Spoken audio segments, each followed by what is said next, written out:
Oh, you know what I love? Sports. Love sports. Sports. When it comes to Texas A&M. Where are you getting this information? Let me tell you. Welcome to TexAgs. TexAgs Live. I feel like I should be listening to the theme song from the Jeffersons. You know, we're moving on up.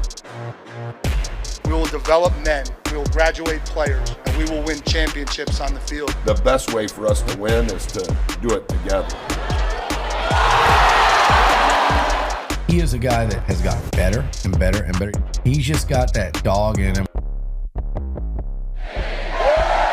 This one's special. The 12th man this past week was unbelievable. And this is a real program. It's not fake. This is a real place. And if you want to be really good at football, this is a really good place to be. You know, if I'm betting on anybody, it's the Aggies.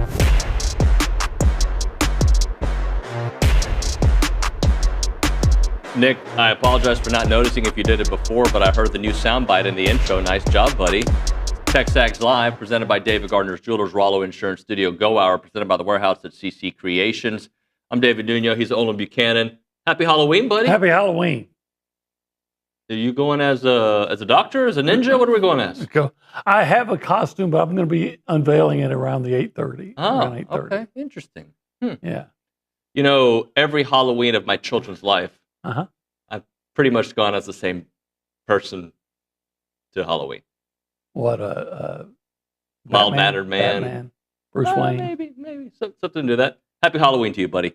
I want to open up the show with a conversation we had a second ago, because sometimes that's what happens. I have an idea, then you say something, I'm like, I think I want to go that direction. And what is that? You, about 3.5 minutes ago, and I don't know if I'm allowed to tell the public what you said. I think you'd say it on radio. Sure, you know me. You know me. I think. Well, I know what you said. You said about A&M's chances at South Carolina. You want to? I said if you could tell me right now that A&M won't turn the ball over, that I think they win comfortably. When I go back and watch the games in which South Carolina has won, turnovers have been a big part of it. And they're good at creating them. But against LSU, against Oklahoma, other games, when they've gotten turnovers, and it's not just interceptions, because there's been, like, I think it was LSU or Oklahoma, they returned a fumble for a touchdown. Right. Or they've set themselves up in short fields. So if you can take care of the ball, I think A&M will win comfortably. I agree with that. I'll add another layer to it. All right. Limit explosive plays, which is something we talk about every week, right? Mm-hmm. But part of the reason I'm saying that is when you watch South Carolina play, and I've talked to a couple insiders this week, offensively, they are challenged. Mm-hmm. Okay, they can score some points. Yes, they move the ball, but they have a very limited offensive line. They don't really believe in their wide receivers. They haven't emerged. Lenore Sellers can throw, but does he have time to throw? And yes, he can run, but does he have time to run? Those are all factors. Right. Rocket Sanders, as good of as a running back as he is, has actually not done great against A&M in the past. Different players, different teams, obviously, but just something to think about. Yeah, I think I would expect the Rocket.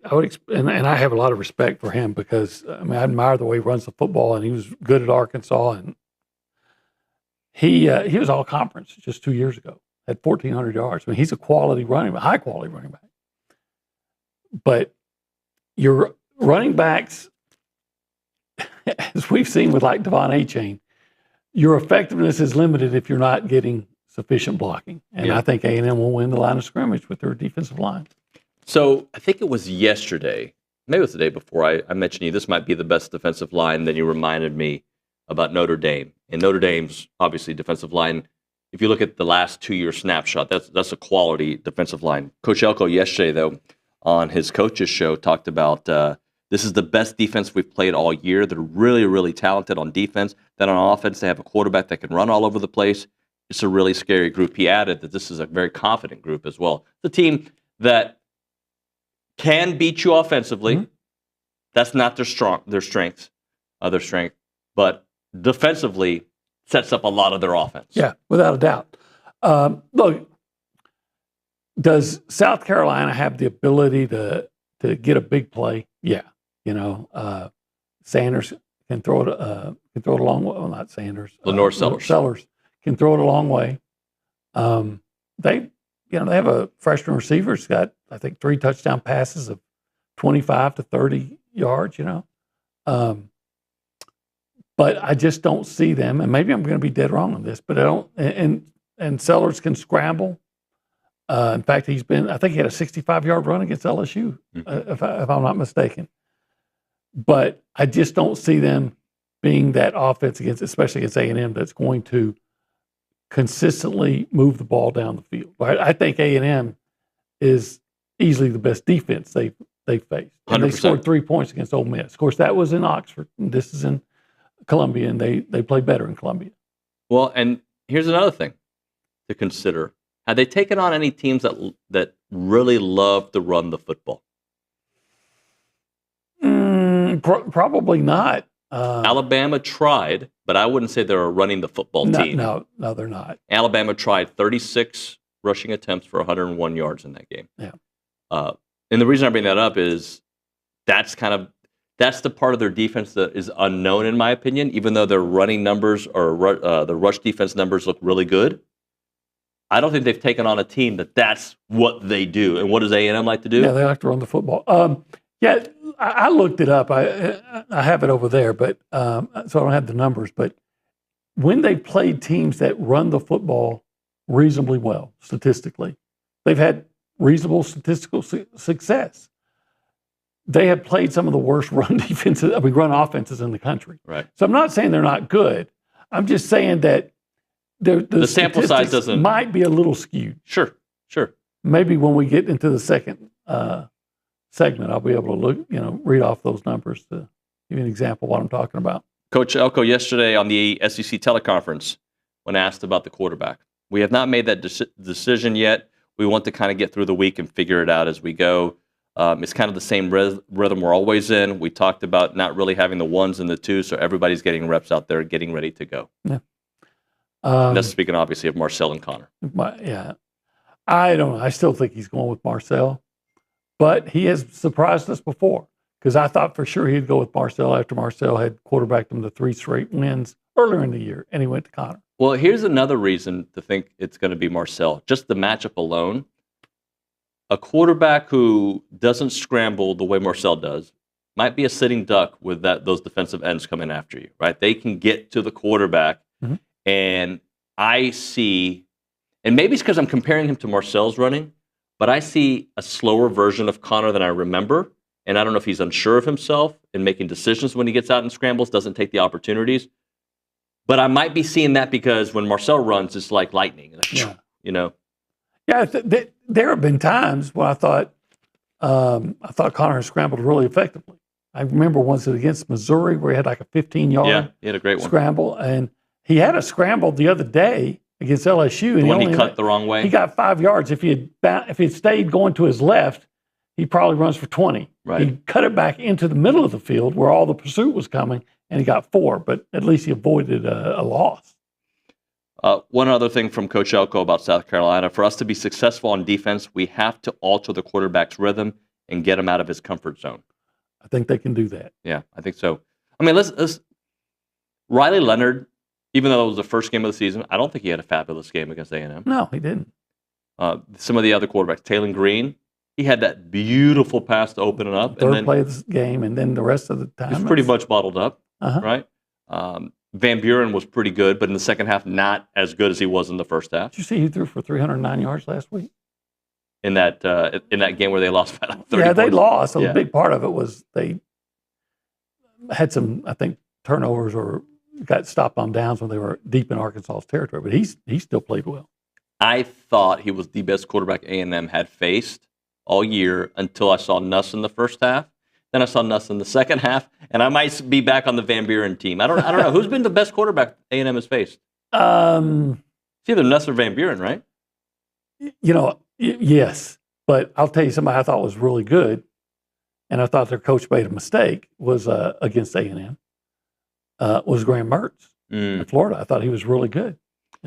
Well, it's interesting you bring up Graham Mertz because even though A&M they knew that they could face both quarterbacks in that game. I keep hearing this narrative out there like, well, LSU, they didn't know that you're going to go with Marcel Reed. Well, A&M took on two different types of quarterbacks on the road at Florida, same kind of scenario.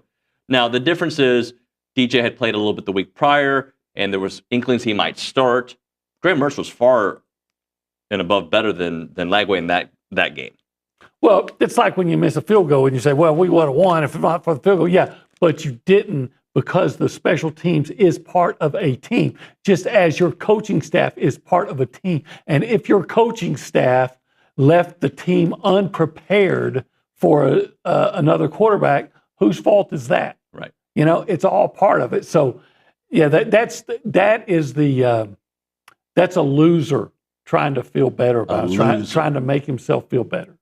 I'm going to read one more because I think you'll like this one, okay? All right. Coach Elko yesterday about the team's conditioning, because I know you're on the team conditioning train.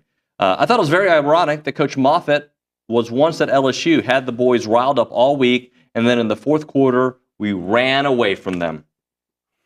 Yeah, I'm sure that meant a lot to Coach Moffitt, because let's be honest, he would still be at LSU if Brian Kelly hadn't come in and said, no, I got my guy. I don't care that you've been the strength and conditioning coach for 3 different national championship coaches, and one of them was Nick. That doesn't matter to me. I got my guy, so you're unemployed. Right. So I'm sure it meant a lot to him. Thank you. I appreciate that, Coach Kelly. But at least, I'll say this, in a similar situation we've had before, at least Moffitt didn't go to midfield and try to start a fight after the game. Right. Well, I wouldn't have blamed him. No, I saw video of him. He was giving everybody hugs. Yeah, come here, man. You know, well, he doesn't have anything against the players, no doubt about it. Even the staff. He went and gave them a lot of hugs.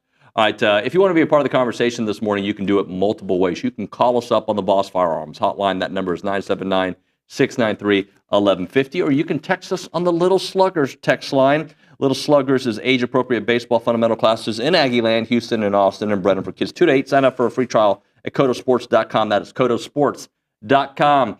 We go around the room, go behind the glass, and we say hi to the Nick Savage. Howdy, y'all. Happy Halloween. What's up, buddy? I've clearly dressed up, just like everyone else in this room. Just kidding. No one's dressed up, even though I know there's supposed to be a costume Am I contest dressed today. up? Yeah. I would wear this on a normal... Obi, you've seen me wear this just randomly, right? Yeah. It's not. Is that the one I gave you?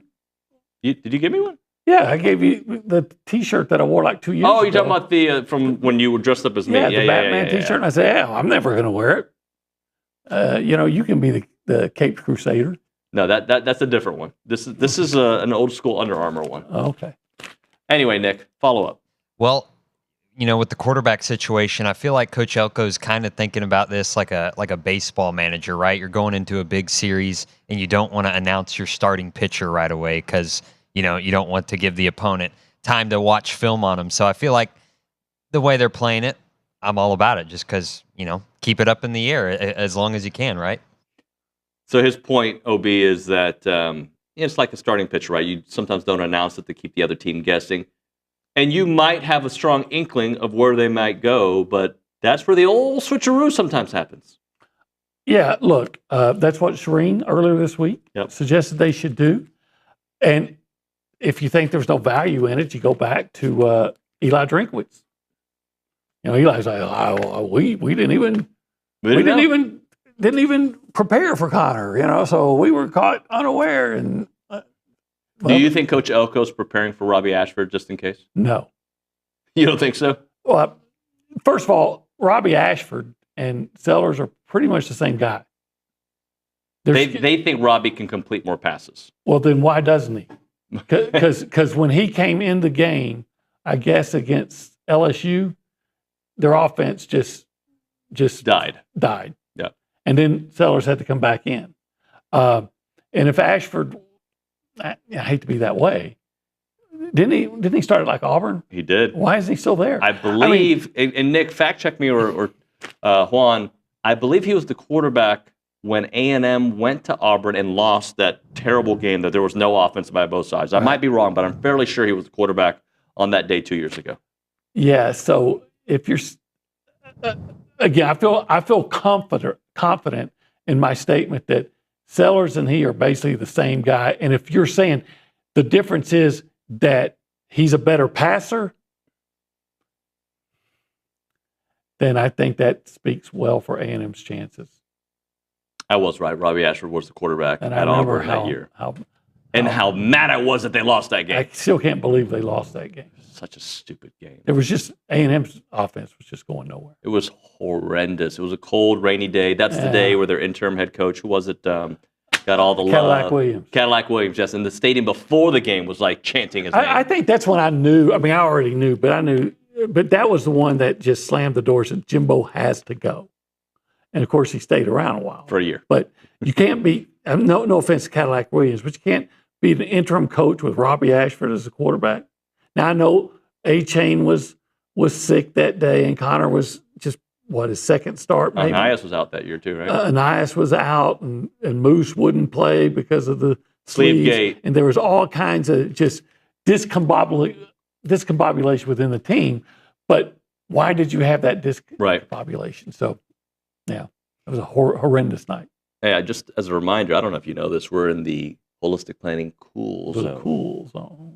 From Holistic Planning. You can invest in pro sports by calling them up, or actually go to their website, investinprosports.com. Because normal people can invest in pro sports. Yeah. You're kind of normal. I'm about as normal as you get. I don't know about you think I'm abnormal? I think we both are. Let's go to the Angry Elephant News and Social Center. Juan Marcos. How are you guys? Good. Happy Halloween. Happy Halloween to you, buddy. What's on your mind? Well, Texas A&M's Wade Taylor IV was named to the 2025 NABC Division I Player of the Year preseason watch list. Additionally, Taylor was on the All-SEC first team in the 20th Annual Men's Basketball Coaches Preseason All-SEC teams that were announced on Wednesday. So pretty cool stuff there for men's basketball. You ready for basketball?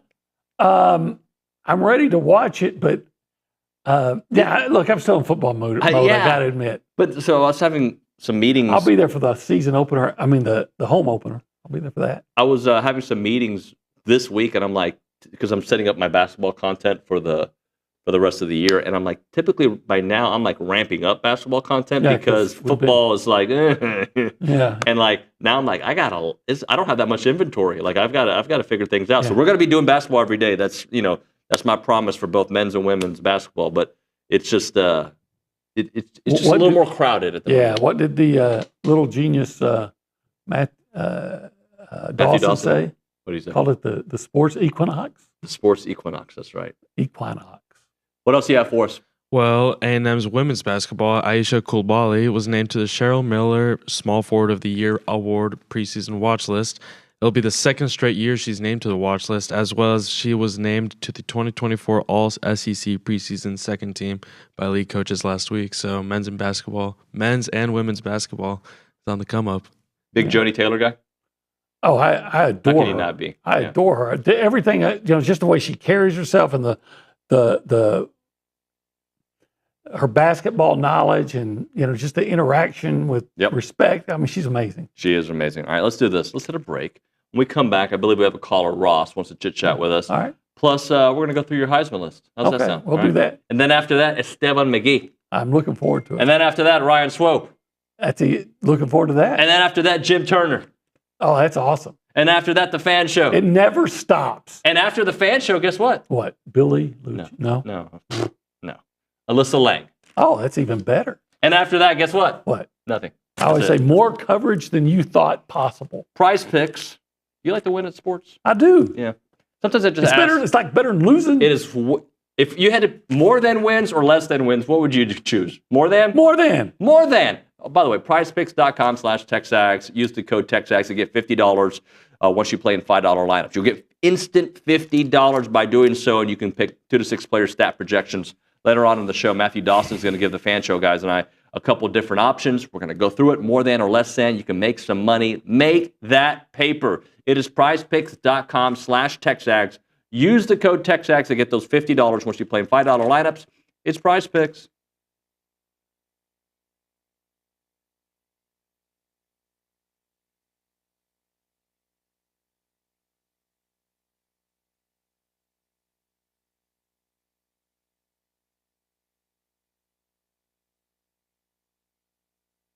What's up, TexAgs? This commercial break is brought to you by my good friends over at Aggie Chevrolet, the official automotive sponsor of TexAgs.com and me, Billy Lucci. Greg Gunn is the proud owner of Aggie Chevrolet and invites you to visit the dealership to experience true Aggie hospitality. From their friendly staff to the experienced service team, Aggie Chevrolet is TexAgs approved. Check out the dealership off of Highway 6 in Bryan or go to AggielandChevrolet.com and tell them Billy Lucci sent you by.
We are back on TexAgs Live. We're presented by David Gardner's Jewelers. We're in the Rollo Insurance Studio. It is the Go Hour presented by The Warehouse at CC Creations. He's Olin Buchanan. I'm David Nuño. It's now time for the Heisman Watch, brought to you by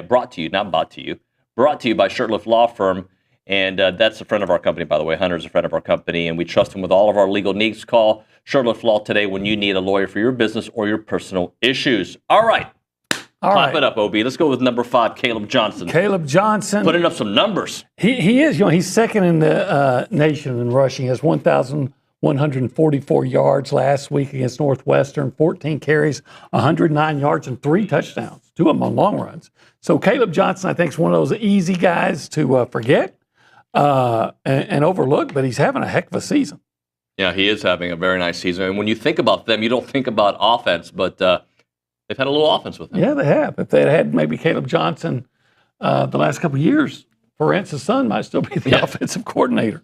Let's go to number 4 on my list. Okay, I finally You're in? I finally caved. Okay. I've been waiting for, look, I've always said Travis Hunter from Colorado is a probably top 5, top 10 pick in the NFL draft. No doubt he's a great player, but I just didn't think that he was among the most outstanding. And then last week against Cincinnati, he catches 9 passes for 153 yards and scores 2 touchdowns, but also broke up 4 passes on defense. He was the Big 12 offensive and defensive player of the week. Right. So you look at him now, 60 catches, 757 yards, 8 touchdowns, as well as the things he's done on defense. So yeah, I can come along now and say, all right, I can buy in to him. And they're a 6-win team, right? Yes, they are. They're bowl eligible. They're bowl eligible already. So, and I at one point I was like, are they going to win 4 or 5 games this year? And so because that first game they looked so bad. Yeah. And they were very fortunate and got the Hail Mary to end up beating Baylor. Yep. But they're playing better, and so we'll see where it goes. But he's definitely having a heck of a year. Yep. All right, let's go to the number 3. I had to drop Cam Ward on my list, but I'm going to tell you this. I know this sounds like, okay, first, second, third. In my mind, this is actually 1A, 1B, and 1C because I think it's that much of a race. But Cam Ward last week was very pedestrian. Completed 22 of 35 for 208 yards, no touchdowns against Florida State, who we all know is terrible. Mm-hmm.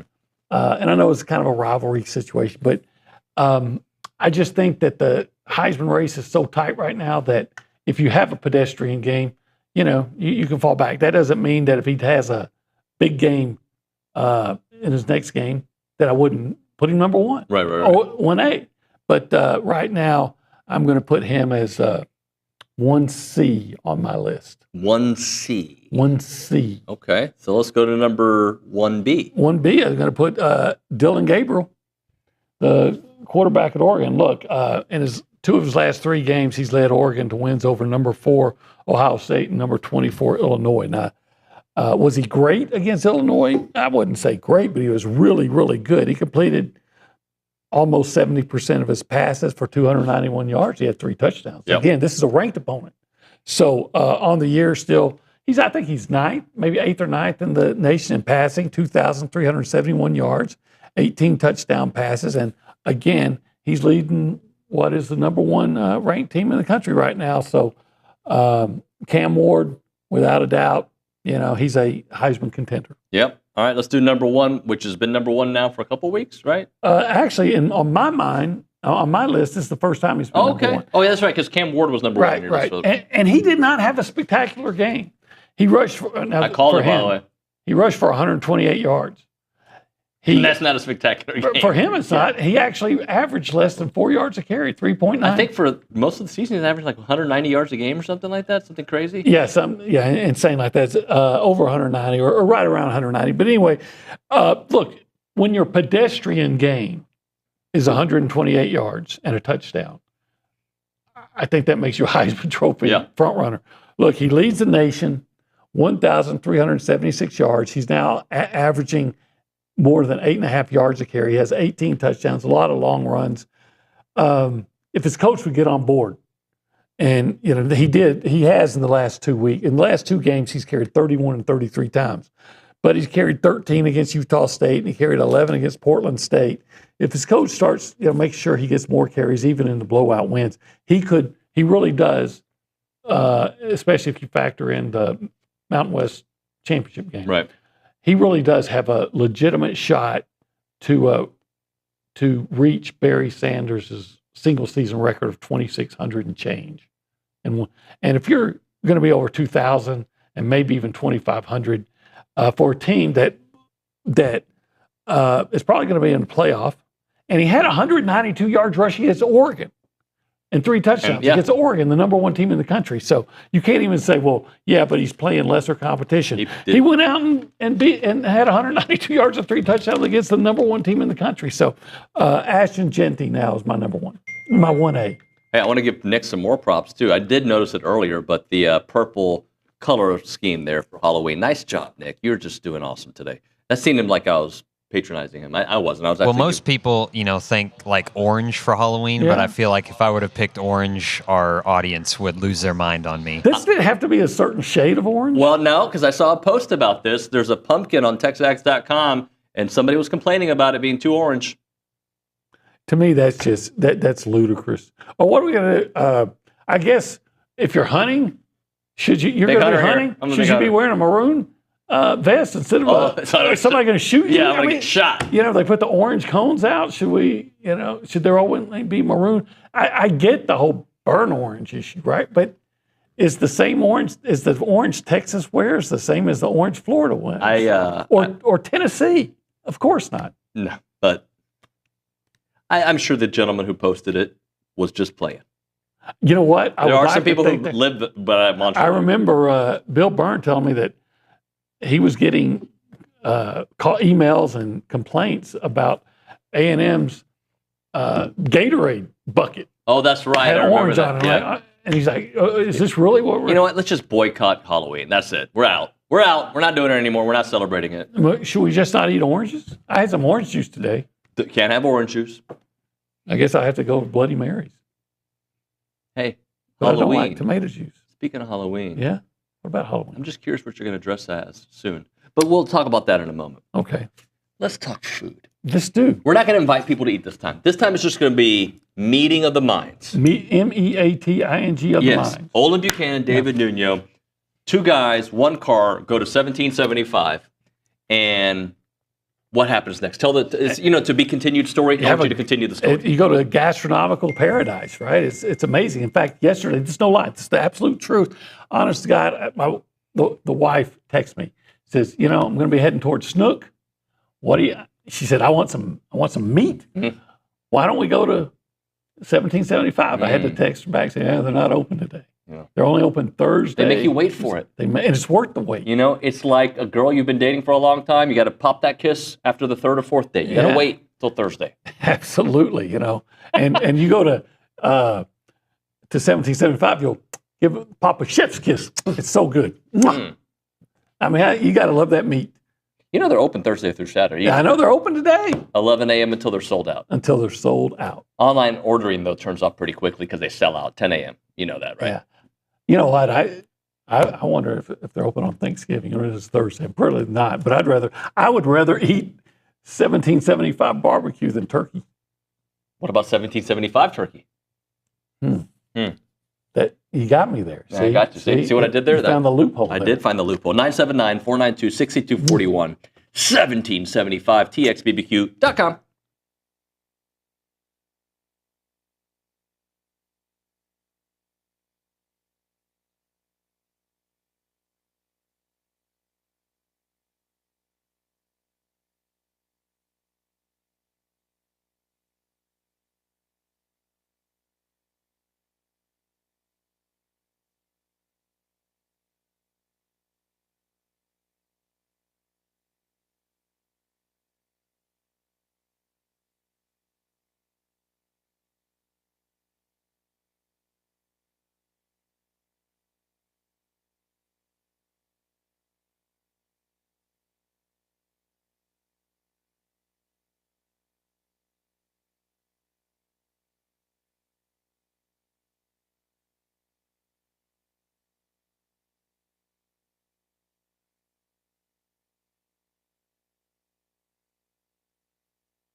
Welcome back into TexAgs Live, presented by David Gardner's Jewelers in the Rollo Insurance Studio. It is the Go Hour, presented by the Warehouse at CC Creations. Ladies and gentlemen, I'd like to welcome Stephen McGee to the program, our QB1, and also Stephen No McGee. way. No way.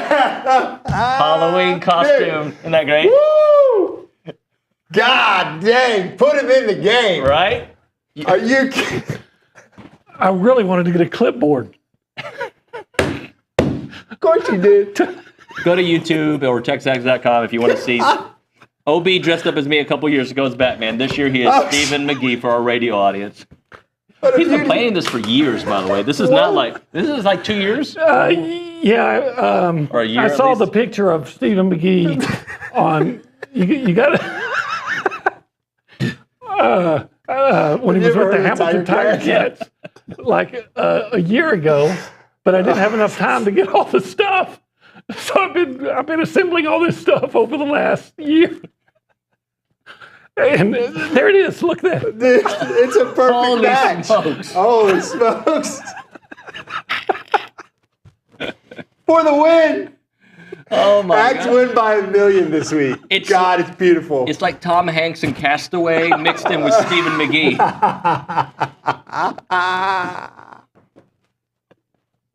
Castaway Buchanan. You got me. Totally surprised this morning. Now, can you stay in character throughout the entire segment? All I got to do is laugh.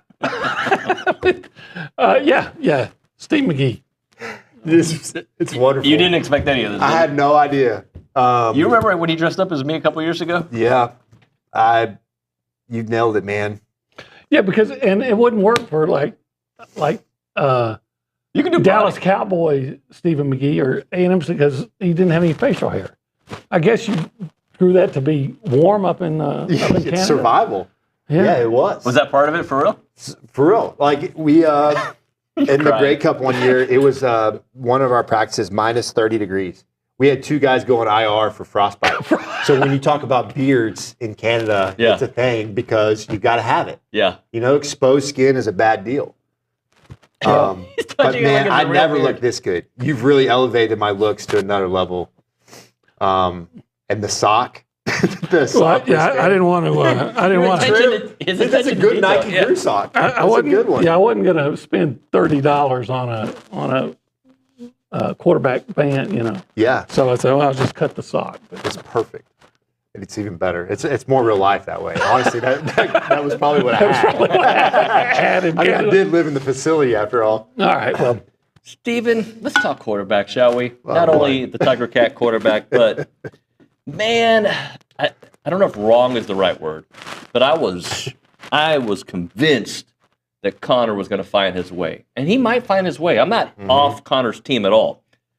But he does not look right, and Marcel is looking spectacular. And even in the games where Marcel hasn't looked elite, let's say, he has found ways to win games. Yeah, exactly. That's the thing. The greatest stat for any quarterback, and I'm often guilty of this as well. If you look at all the pros and cons of the kid, and you say, "Man, this guy can do this. He can't do this. He does." At the end of the day, what is the one stat that matters? Winning football games, and there's no position more important to winning football games than quarterback. Right? They have the biggest influence, in my opinion, in all of sports on the outcome of the game. And look, Marcel is a spark plug. He's finding ways to win. The team elevated. I don't know if you felt that. I did. When the defense was a different defense whenever he got out there. We were better in all 3 phases. And so there's something to be said for that. And it's not a knock against Connor. Connor didn't get much help. But for this offense today and what we have, how do you move the football? Well, right now, the best way to move the football is with the creativity and the speed. It's another element of speed, too. Yep. It's not just like he's a fast, athletic quarterback. He is a fast, any position guy on the field level of speed. And that's different. That's hard to game plan for. And when your receivers can't get open and they're stacking each other, I mean, there's multiple plays. When we did our film room breakdown this week, you're just like, what are the receivers doing? Like, this is awful. Right. There's nowhere to throw to. So it's not all on Connor. But in this system and where we are, strengths and weaknesses right now, adding the element in the run game for the quarterback that can be a dynamic threat, that really, I mean, if you're a defensive coordinator, that is a difficult job. I just think today that you got to feel like Marcel is your guy. Yeah, I agree with that. I've always been partial to running quarterbacks, like Stephen McGee. That now, look, you can't be just a running quarterback. You got to be able to run and be at least more than a competent passer.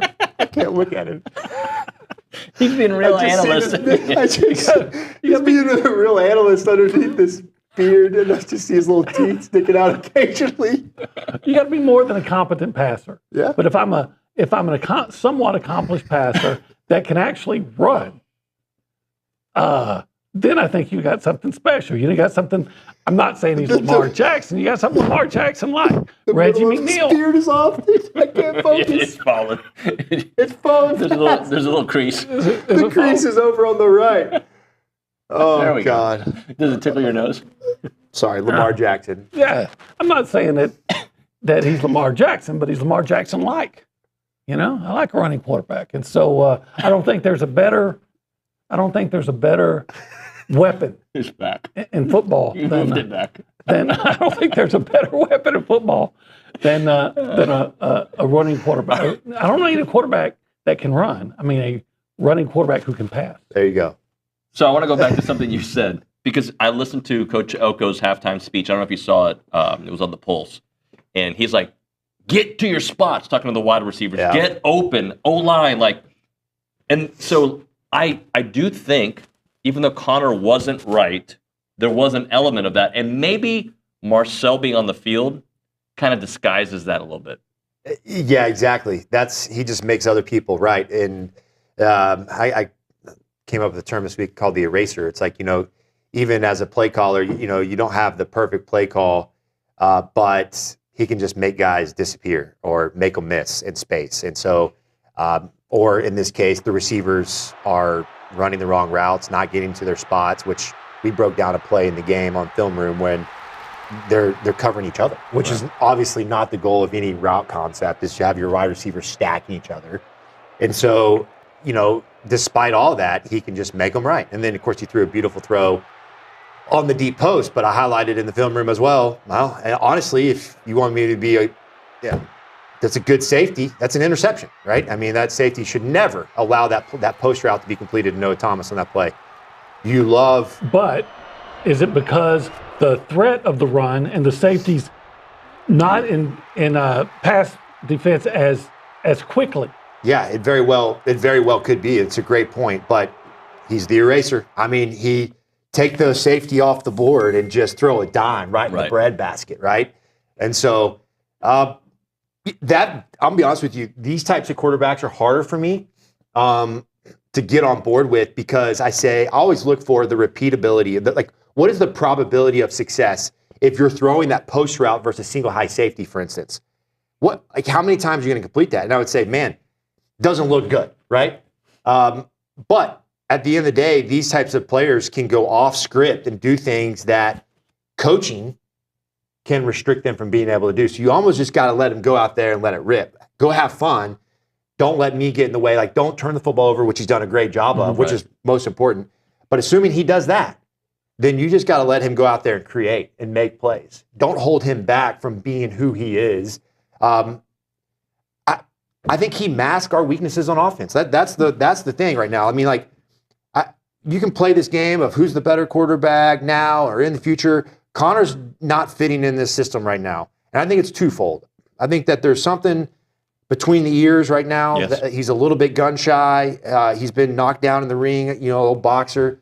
But the second element of that is it's difficult when you're not getting much help and you start pressing, right, and trying to force things. The young Connor I knew was very decisive, accurate. Ball was out. There was no hesitation. He was giving his guys chances. This system seems very, the pass game anyway, seems like there's a lot of hesitation, especially when he's in there. Marcel gets out there and there's no hesitation. I mean, that he's gone. He wants to be gone. So, look. Are you saying that Marcel's a better fit for Colin Klein's system, or that okay? And the strengths and weaknesses of our offense. I was going to say, or is Connor just having a little more time getting adjusted to it? Well, that could be the case too. Like, hey, what is Colin asking Connor to do in the pass game, getting through the reads? I just don't feel like he is as decisive of a player as he was in Jimbo's system. And I'm not trying to say that this system isn't as good or better. Obviously, the success speaks for itself. But we don't have Lacey at wide receiver. We don't have number 1 at wide receiver either. I think Barber's made some big steps, and we'll, I'm sure, talk about this with Swope in a second. But we got to run the football, and if you can't throw it versus single high defense, which is what teams are giving us right now, right? They're stacking the box, and if you have a quarterback that's not going to be a part of the run game except on some pass plays, very randomly, then having the element of Marcel Reed in the run game now gives us numbers advantages again, right? So if we're going to run the football, the defense knows we're going to run the football. They're going to play single high defense, and you can't throw it versus single high defense consistently well. Then you better be able to run at the quarterback position. And I think that's what Marcel does. All right, we'll come back with more. Before we do that, let's talk about the TexAgs Wing Shoot that's coming up next week, November 6th through 8th at Brady, Texas. Thanks to our friends at Bird Dog. Bird Dog is a company that's basically an Airbnb for hunters and ranchers. Check out what they do. They provide full-service hunting experiences for corporate groups and friend groups. They handle all the logistics so you can focus on fellowship and have fun. They elevate experiences with add-ons like live music, helicopter hunting, cooking classes, and more. Speaking of live music, next week, we're going to have Roger Krager performing for us on Wednesday night. It's going to be awesome. Again, it's fellowship, it's live music. It's going to be at a 5-star country ranch. You got to check it out. Tickets are just under $2,000 for those spots and $850 for non-hunting food, drinks, and amenities only. Guided hunting, all-inclusive food and drinks, exclusive Aggie hangout. Chris Harrington's going to be there. I'll be there. It'll be fun. The website to check it out is birddogit.com/TXAGS hunt. That is birddogit.com/TXAGS hunt.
TexAgs Live, presented by David Gardner's Jewelers, Rollo Insurance Studio, Go Hour, presented by The Warehouse at CC Creations. Got Stephen McGee and Stephen McGee with us here, and we're going to do a little the little mustache part that keeps shifting. The shifter. It's the most distracting thing. I should have got some paste or something. You know, if we had a blow-up air mattress that he would have dragged in here with him. Yeah, right? to sleep in the locker room. I suddenly I would have lost it. You would have not seen me for the rest of the week. I have this sudden urge to run the option. Let's do a little buy-sell lease. I want you buying which coach has the safest job security from this group, okay? Oh, boy. Billy Napier, Ooh. Brent Venables, Mark Stoops. Whoa.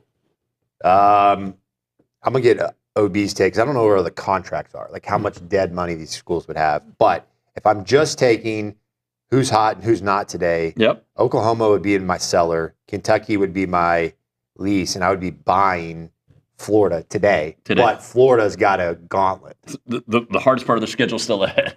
Yeah, but he's really flipped the script. And they look good since A&M.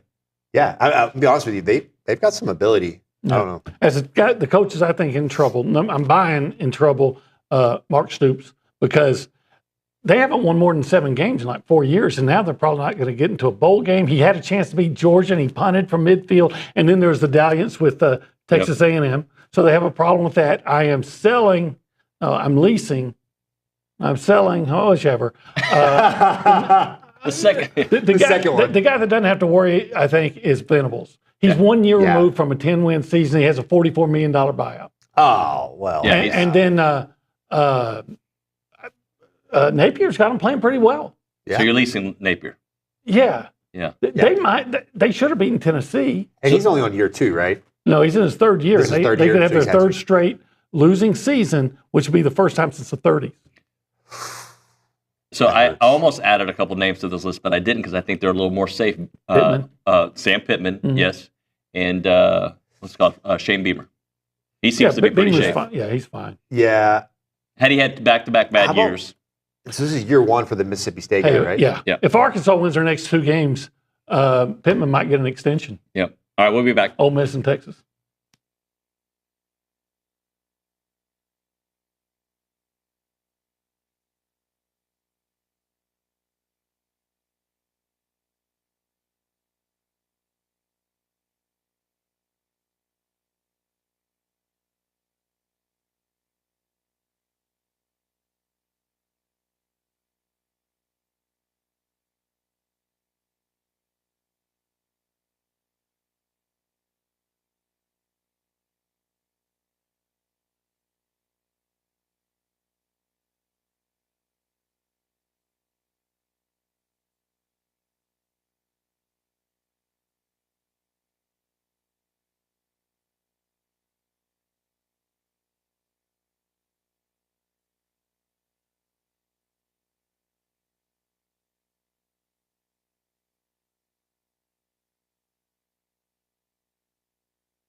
And we're back. TexAgs Live, presented by David Gardner's Jewelers Rollo Insurance Studio. As a reminder, the final segment of the show is brought to you by Double Dave's. That's at 10:50. But right now, caller number 12, 979-693-1150 will hook you up with your choice of a dozen pepperoni rolls or a large one-topping pizza from Double Dave's. They've been around Aggieland since 1984 with your favorite pepperoni rolls and, of course, pizza. They have reliable in-house delivery, bringing piping hot goodness straight to your door. Just click on doubledaves.com, and your favorites are on their way. Ryan Swope joins us. Stephen McGee.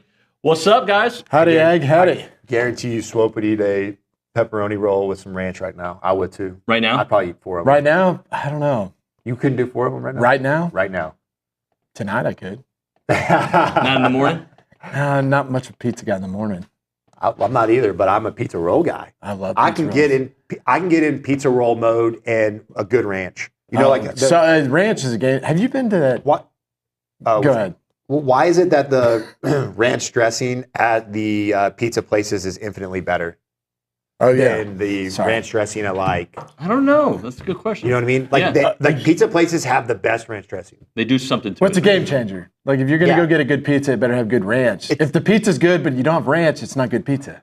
People think I don't eat pizza. I love pizza. I eat pizza every week. It's got to be good ranch. Every week? It's got to be like homemade ranch. You know? What's your slice?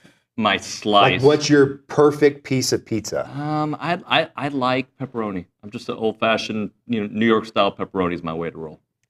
I love that. Cheese pizza? Cheese pizza can be very good. I tell you what, man. You like cheese? There's something about just a good old cheese piece of pizza that deserves a lot of respect. One thing I don't do, I don't eat cold pizza. I hate cold pizza. I'm out. Oh, I do. I actually do it. Yeah, see, I've evolved. I used to be the same way. I did too. I hate it. Warmed up pizza, question.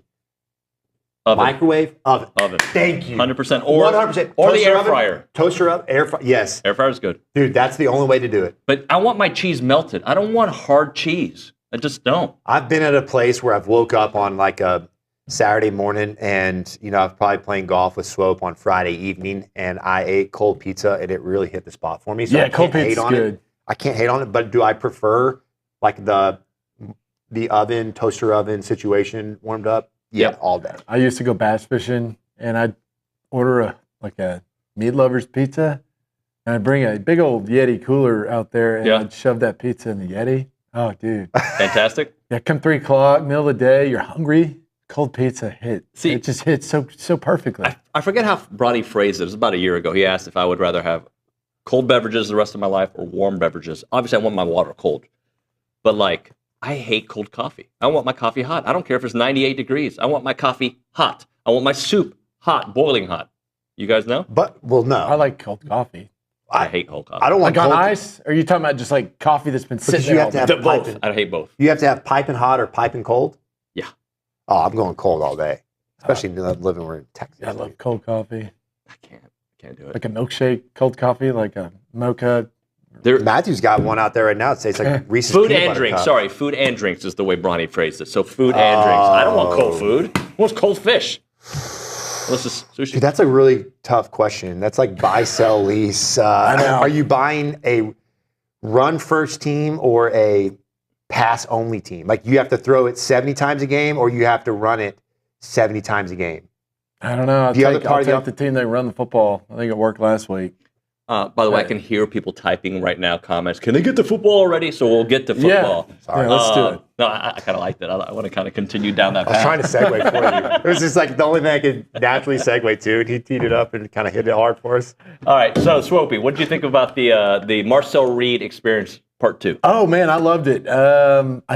You've been Team Marcel for a while. I have. I think he gives this football team a spark that we need. I think he came into that game. It was kind of stagnant there for a little bit, and I think Marcel came in, obviously that zone read and just gave that defense trouble all night. And it's hard to game plan for that. I think he just gives our team a different kind of synergy. Our defense, our special teams, just all 3 phases of our football game, I think feed off of Marcel Reed. And I see a guy that just a good leader, a good kid. He didn't turn over the football, and he's been very efficient. And that dude is freaking fast, man. Let me tell you. That's a different kind of speed. You mentioned the turnover part. Against South Carolina, that's how they score. Their defense sets up a lot of turnovers or sets up the offense to score some points, and they struggle scoring a bit when their defense isn't going. South Carolina's defense, I don't know how much you've seen them play, but their defensive front is probably the most impressive we'll see this year. Yeah, no, I mean, we're definitely going to be tested. I think every week in this league is a test, but yeah, I think our receivers, we've got to be more efficient on our route running.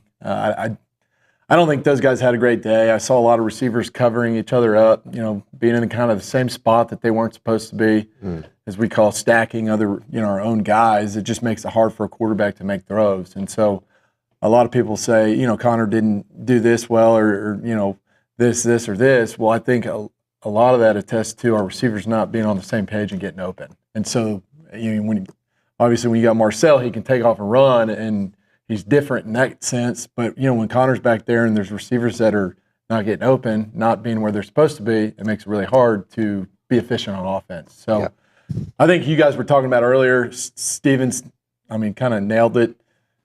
I think Marcel fits what this offense has to offer really well. And, you just can't game plan for a guy like that. He's dynamic, he's fast, he's quick. And, I think the play that I feel like was like kind of the turning point for us, which I love, was all day going out. And I know it was a penalty for targeting, but that dude went in and dug that safety out. I think I broke a few fence panels in my backyard. That stuff fires me up. Heck man. yeah. And I'm sorry, I don't think, maybe it was a penalty in today's world, but I don't think, that guy saw him coming too. He did see him and coming. he clocked him. Sent a And so message. I think Marcel Reed, that dude his eyes were in the backfield on Marcel Reed. That's how worried they are about this guy. And it opens up the pass game for these guys. Now you just got to win, because they don't know whether to respect the quarterback or respect the running back or the back end. And so that's just I just love that block though. All Day Walker and he's got love the that first guy. half, unfortunately. I love that. I know, but it was worth it, man. I just love seeing somebody be that violent. I just love it. I do too. I want to get into some receivers with you, but for you, and for both of you actually, I read Connor O'Gara on Saturday Down South yesterday mentioned that as good as Marcel Reed has been, when teams have had a week to prepare for him, his numbers have dropped dramatically. I don't know if dramatic is the right word, but he wasn't as efficient against Arkansas until the fourth quarter. Like there's been those kind of moments. How much do you buy into that, especially with South Carolina now thinking it's probably going to be Reed? It could be Connor, but it's probably going to be Reed. Yeah, there's I feel like the most common comment I've had in the last 3 days has been, LSU's defense was expecting Connor, and then they get Marcel. And I think there's maybe a little bit of element of truth to that. Game plan wise, you're a little bit limited in how you adjust on the fly, and certainly like the one play that sticks out to me most is the quarterback draw that he had for a touchdown on the 10-yard line. Nowhere ever do you ever drop 8 guys, and almost all of them are in the end zone, right? At that down, that was the easiest quarterback draw. He could have walked. I could have scored on that one. That to me says, hey, we're really playing Connor, a guy that's just not shown that he wants to run at all. On that down and distance. And so it was a great call by Colin. It'll be interesting to see, what do you do to try to slow up Marcel? How do you contain him? Because if you pressure a kid like Marcel and he gets out, you're done. Right? You're Dunskies. So it forces a team to have to be so sound in their rush. And to me, it helps mask one of my concerns this week that hasn't been discussed a lot is, we had a new face up front, and I feel like our pass protection wasn't as good as it's been. No. We had some big misses. Yeah. And you're playing against a good D-line. So in the pass game, that is a matchup as we've to look for as an Aggie fan, like, hey, how do we protect? But if they aren't sound in their rush lanes, and they don't have somebody there that can somewhat keep up with him, which generally is not going to be a linebacker, it's going to have to be like a dime, which then they don't have big bodies in the game to slow up the run game. So you're light, but he can chase and contain Marcel. That's hard. Yes. But if I'm a defensive coordinator, what am I going to do against Marcel Reed? I'm going to blitz the crap out of him. I am going to tee off on him, and I'm going to make sure that I overload pressures, right? So if you have the back to your left, I'm going to overload the back until he says, hey, I've got an answer. I can get the ball out of my hands and find the quick answers, which he did against Florida. Do you remember the start of that game? Yeah. They teed off on him, They right? tried blitzing him. And guess what happened? They Took drove off. down the field. He hit the guy in the flat. That's right. But that's the only thing that you can do to try to slow up Marcel, because if you just drop everyone back, he's going to take off running, right? And then if you... Our receivers got to win at the end of the day. They do. They're going to bring the house. It's going to be man coverage. You got to win your route. They do. They're going to have to. I mean, you can't just... We got to be better. We're not going to be able to win football games like we did and complete 2 passes, one of which was a screen, and it was deflected. I mean, and then... A bomb, yeah. Yeah, and a bomb. Which was nice. I mean... Which was a dime. It was an absolute dime. So the question is, how efficient can our pass game be up front in pass pro, losing Basantis for at least another week, it sounds like, and then can these wide receivers against a good back end get open? We've seen them against bad defenses get open. That's never been the question. The question is when a defense like LSU, which I don't think LSU's defense got near enough praise, that back end, oh boy. Did you see the coverages they were running? Oh gosh. Oh boy. Two invert cloud. Yeah, Are you kidding me? That's the kind of stuff I love. You love that stuff. I mean, Connor thought he had single high, but boy, it wasn't single high. It was too deep. He had guys confused. It was awesome. Yeah, I love that stuff. They had us blanketed, but we got to win, right? Yeah. Yeah. We got to win a wide receiver. I don't care who's the quarterback, but to your point, Marcel masks that weakness better. 100%. You were talking about earlier. I mean, he gives these receivers. I mean, it's easier as a receiver to get open when you can buy yourself a couple seconds in the pocket and you're in the wrong spot or the wrong place at the wrong time. But they're in zone, and Marcel buys 2-3 more seconds, and you get to go find a void where you're not even supposed to be in the first place, and you catch a ball. So he extends a play. It's kind of like Johnny. I mean, Johnny would sit there and could extend a play for a while, and if you're a smart receiver and you keep running and go find the void in the defense, you can make your heyday out there. And so, I'm not saying he's a Johnny. Who does he remind you of, though? Lamar Jackson. 100%. Baby Lamar. Baby Lamar. He's got the same speed as Lamar Jackson, and he's that developmental passer. Because remember, Lamar in college wasn't just a number. Played him. But now, look at where Lamar is as a passer. He has a cannon, and he's learned to... It's a baby Lamar, dude. Yeah. In one of the runs that we showed a highlight, there's a play where he's about to get hit, and you see him kind of contort his body to avoid some of the momentum, I guess, if you will. Do you worry though about his size? Oh, 100%. In this league, always do. In this league, yeah. What I've always said about running. That's one thing. LB was we were distracted obviously with other more important things than football. But one of the things about running quarterbacks too is there's an old saying: you can't help your club when you're in the tub. And the downside, and what I believe, one of the things that really hurts running type quarterbacks is Lamar Jackson is a good example of. Can you stay healthy for 18 games? And now with college football playoff, can you stay, if you make it to the SEC championship, that's 13, then you're playing 14 game. Then if you win that one, you're playing 15 and 16. So Lamar's done a really good job of staying healthy. It's crazy. But he's been out for 2 of the last 3 seasons? Lamar? Yeah. For little small stretches, yeah, not for the significant parts. I'm talking about like season enders. Yeah, but so here's my point though, is to say that when you get hurt, well, we've had Tyler Huntley was the starting quarterback in the playoffs for them. Yeah, that's right. Anyway, point is, can you stay healthy? Johnny did a great job, in my opinion, of avoiding those big hits, right? There's something to that. You got to know it's awareness on the field. You got to know when to slide, where the first down is, when to run out of bounds, or you got to know when to put your head down and go try to get it. They're trying to do the same thing that 100%. Janae Walker was doing to that DB, to the quarterback. They would love that. They would gladly take that penalty. Absolutely. Right? Absolutely. They're trying to, Very important, though. That's a good point, is you got to stay healthy. You got to keep him healthy. Well, and I'm glad I saw him kind of turn his body and, hopefully he slides a little bit more off and gets out of bounds because, they were coming for him in the LSU game. Ryan, from a wide receiver standpoint, obviously they need to get open. They're having a problem there. Is there somebody that is shining to you that at least getting a little more separation? Is Jabri Barber getting separation? Yeah, Barber is the first guy that I feel like the last 2 weeks he's stepped up and he's kind of that guy, our go-to guy that gives us, that explosiveness that we're missing. I think 3, he's been getting better every week. I like All Day. He's he's physical, he's big. I feel like we need to get him involved more. But as a group collectively, I feel like these guys have just got to be better. They've got to be on the same page. Mm-hmm. And I feel like that some of them aren't playing even at 100% because they're just figuring out where they need to be in the offense, or they need to get their depth, or they're shortening it down.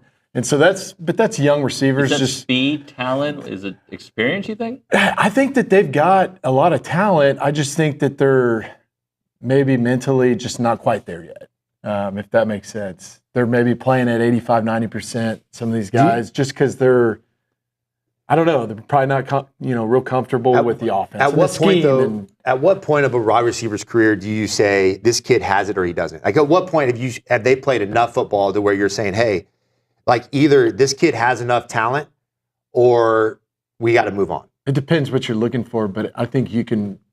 I mean, I'll never forget the first day Mike Evans walked in the indoor, and I was like, that kid's going to be an All-American. Really? Oh, yeah. I mean, and that's a different level, though. This dude was out there mossing, seniors, and that was his first day, second year ever playing football, and you're like, golly, that dude's special. We don't have one of those guys yet. But can we get better? And honestly, when I came in, I didn't know what I was doing when I was playing receiver. I was running back. I was DB. It took me some time and some watching film and going getting the jugs and working on my hands and watching extra film to really figure out the receiver position.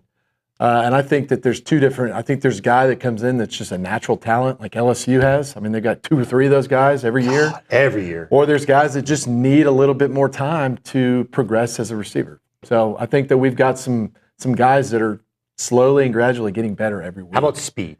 Speed, we lack speed. I'm talking about like top end speed. Like that. To me, the one. Like we don't have guys that have like the yak. Like you catch the ball, Anaya Smith, you break a tackle, you get a first down, you continue to drive. We need a guy like that. Look at the one characteristic of all the great receivers at Alabama and LSU for the last decade.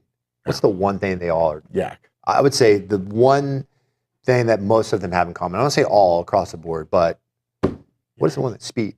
Speed kills. Yep. And you can't coach speed, in my opinion, right? That's what's kind of like Devontae Smith, dude's gone. Speed. You give him an inkling of space, you don't get hands on him at the line of scrimmage, it's over. I mean, that guy was incredible. Wow. Speed. This kid, Lacey, speed. I mean, Justin, I mean, speed.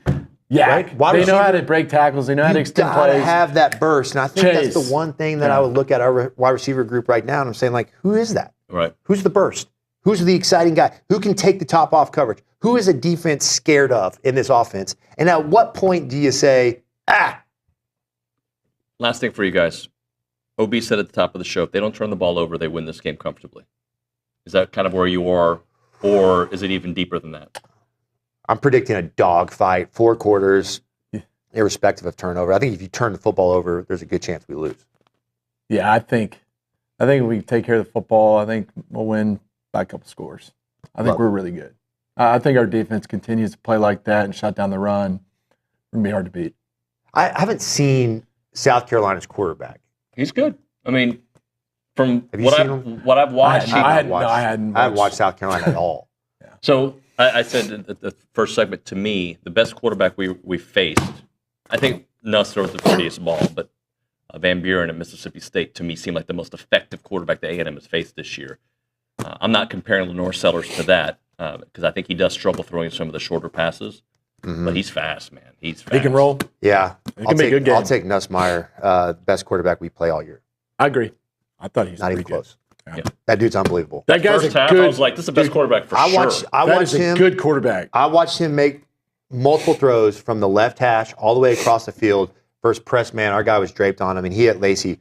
Whoosh! Dude, those little fade balls he threw in the first half. Look, pressure. That's the key, though. I mean, pressure will make any quarterback fall. Tom Brady would, and we got after him in the second half. Thank God. But and he came back down to earth, so to speak. He had a couple bad decisions, but you take those 2 off the board. Dude, Lacey's ridiculous too. He's so good. That dude's a freak, man. Dude, one's good too, man. One's and good. 86. Yeah. They got dudes. They got some players. LSU is a good football team. That was a huge win. I think we appreciate it now as Aggie fans, but South Carolina, completely different test going on the road. You got to travel. You got to handle the hype. Dude, it's hard winning. As a football coach, you got to grind your kids into saying, like, make sure that you humble them. Like, hey, that means nothing. That game means nothing. It is hard to overcome big wins like that. Yep. And that's going to be a big test of the maturity and the culture, which I've never been as big of a believer in Mike Elko. It's incredible. Dude, are you watching all these like halftime speeches and stuff? Oh, I love it, dude. He's so point on. In my former players tech, the old Bulls, like we're getting just like we are. If I'm a recruit, I want to go play for that guy right there. This dude is I want to play for Mike Elko, unbelievable. man. God, he's seriously. Hey, clip this for social. We need this. This is How, good. dude? This guy's the GOAT, man. He is. He's so elite, man. And there's substance, right? It's not just he's saying the right stuff, but he's doing the right stuff, and he leads with it And first. he delivers. He's the first guy in. Yeah. He said, "Follow me. I'll take you there. Get on board. You want to play football at a high level? What do you say after the game? You come to Texas A&M." Yeah. You guys are pumped up. Hey, I can't wait. Mike Elko's the Mike Elko best. effect, baby. Sign me up for it, man. I can't wait. Thank you, guys. Appreciate you. Right now, we're talking Heritage Films. Check out the website, yourheritagefilm.com. You can call Chance McClain up, 713-893-8341. They make documentary films about families and family businesses. I felt it. I felt the ball. Family businesses, family ranches, and just your grandfather's story, your dad's story, whatever it may be. Let Chance and his team make a 2-hour documentary about your family and your family name. It is fantastic. We did it for our family. I highly, highly recommend it for everybody watching this show and listening to this show. Again, the phone number, 713-893-8341, or go to yourheritagefilm.com. That is yourheritagefilm.com.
All right, a little late here on the program because we had so much fun with Swope and with McGee. It's TexAgs Live. We're presented by David Gardner's Jewelers Rollo Insurance Studio. Let's go to the Boss Firearms Hotline. Boss Firearms provides high-quality firearms and components to their civilian base and law enforcement customer base. See what they've got for yourself at bossfirearms.com. And with that, we are talking to Aaron Torres. AT, good morning, buddy. Good morning. Those guys before me had me fired up, just reliving the game from last weekend in my head. What a night, man. What a night. How you guys doing? But fun week this week to do radio, huh? It's a great week, but of course, Panic Nuño shows up because I'm worried about South Carolina's defense. Good team. They're good, man. They're a good team. Listen, I give them credit. You know, I really, my only South Carolina take coming into the season, I wasn't a Shane Beamer guy, and I really thought, I actually thought it could be like a 4-8, and we're talking about a hot seat situation. And listen, I'll say this, even in their losses, and I think you just mentioned in the previous segment, he probably should have beaten LSU. Mm-hmm. I mean, they had LSU on the ropes. Sellers gets hurt. They end up not winning that game. The Alabama game, I mean, that was, stage 7 panic in Tuscaloosa.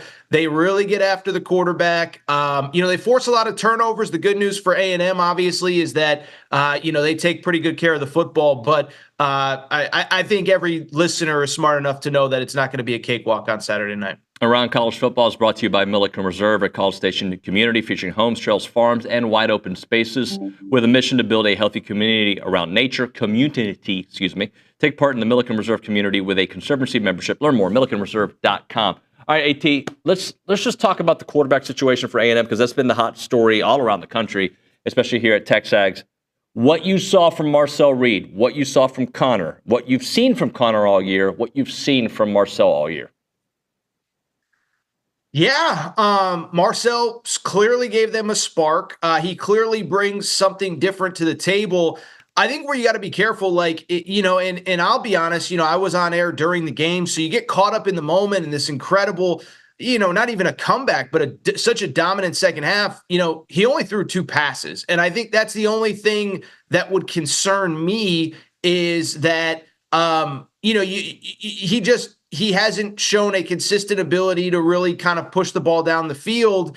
And I think you were able to win that game against LSU doing the things that you did. But now South Carolina has a week to prepare for you. The defensive line can really get after a quarterback. So it's kind of a weird situation or a tough situation because I was a guy that never, frankly, it's funny, right? I never thought you should have pulled Marcel Reed in the first place when Wigman was healthy. They pulled Wigman, so that was clear, or they put Wigman in for the Missouri game, so that was clearly the right move. Then I thought it felt a little panicky in the moment to pull Wigman, and they obviously went with Reed, and it worked out last week. So whatever Elko and Colin Klein are deciding seems to be working, so I think it's time for me to stop questioning it.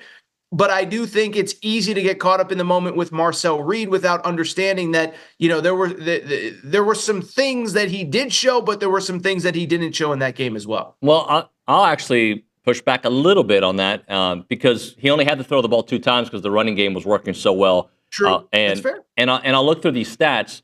Against Arkansas, throws for 163. Against Bowling Green, throws for 173. Throws for 178 against Florida. Now, those aren't astounding numbers, but you throw in what he did rushing-wise, 83 yards against Florida, 91 yards rushing against Bowling Green, 62 against LSU. He only had 13 against Arkansas. That was certainly a game that in the back of my mind is what I think of when I think of Marcel kind of struggling because that game, it took a while. But with the way the offensive line has been playing, where they're dominating in fourth quarter of games, opening up both Amari Daniels and Le'Veon Moss, I agree. I want to see more from the passing game.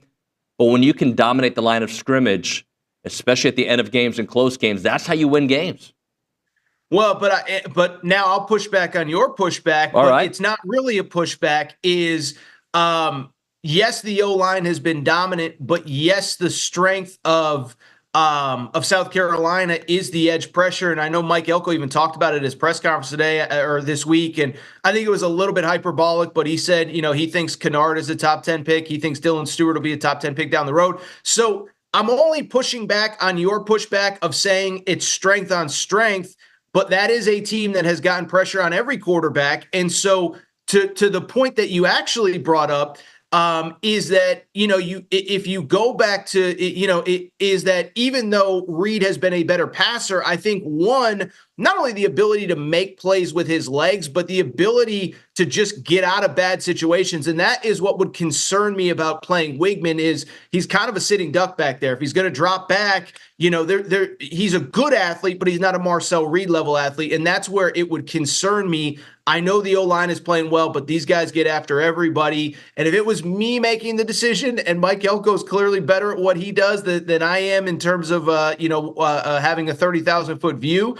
I would want the guy that can get out of trouble, because those edge guys can really get after you, especially at home, especially at night. We know that crowd's going to be crazy. 100% agree with you, because Connor there against those guys, to me, that could be dangerous.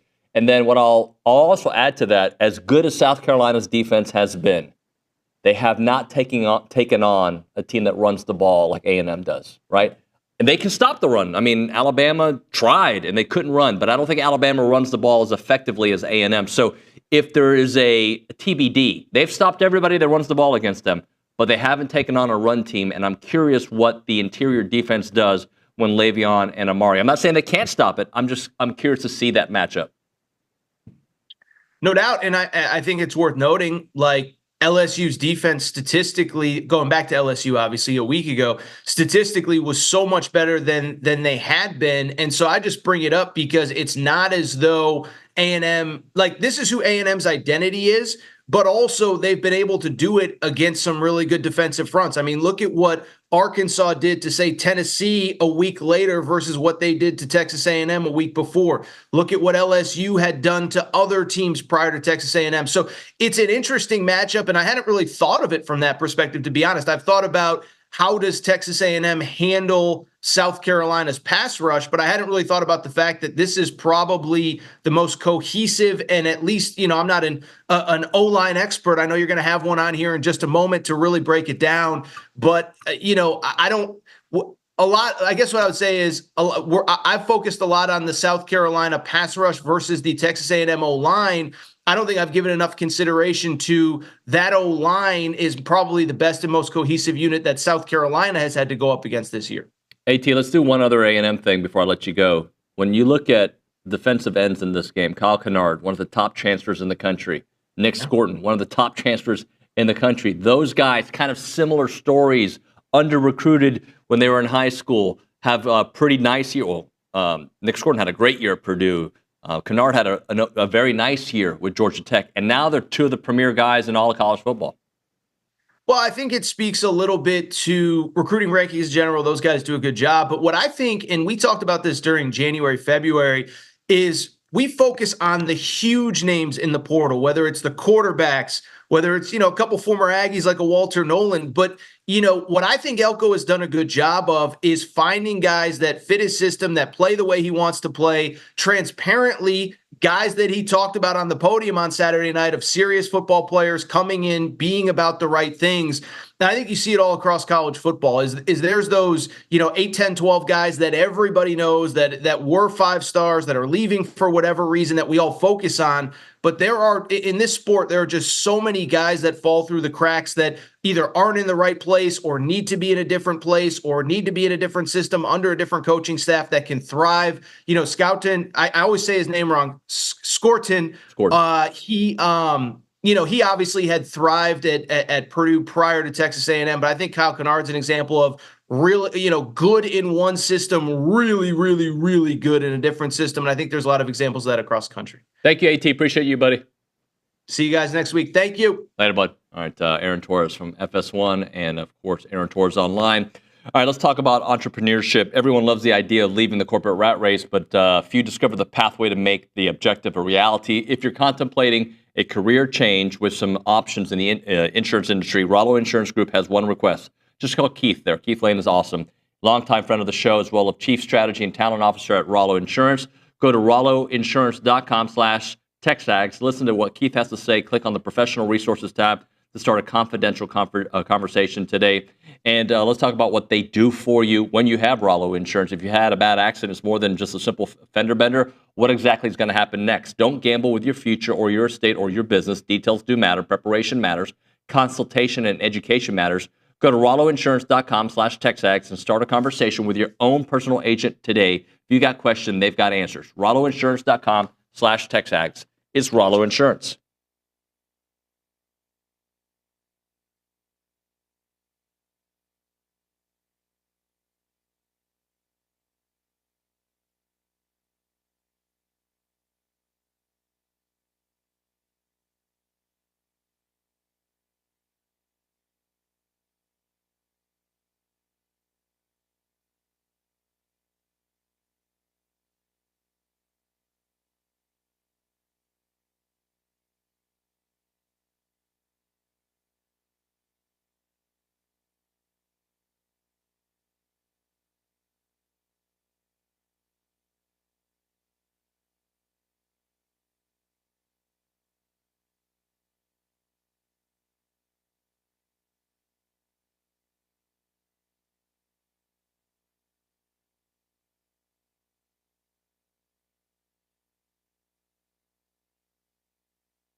School's in session with Jim Turner, brought to you by our good friends at Duck Camp. Duck Camp gear is made for the people that live for the moments out there, where there are fish to catch, birds to hunt, time to kill, football to watch.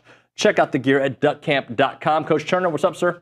So today I want to talk about delivering the read, right? So last week I did a pass protection thing. So again, just like I said, I flip it every week, right? So today I'm just going to talk about the run game and just some of the stuff you saw on Saturday night with the Aggies against LSU and just the way that a lineman thinks about and how he relates with the back. All right, so they have about 3 steps in there. And then when they block a player, if they reach a player or if they're going to down block on a player, they have to deliver the read to the running back and make it easy for him to understand where to put the football.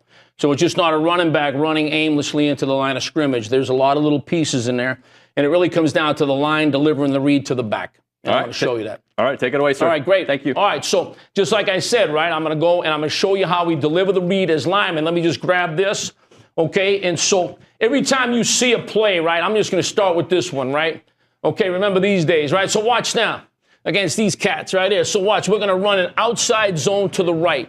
Okay, so no matter what, right, every single one of these linemen right here knows I have 3 steps, okay, to deliver the read to the back.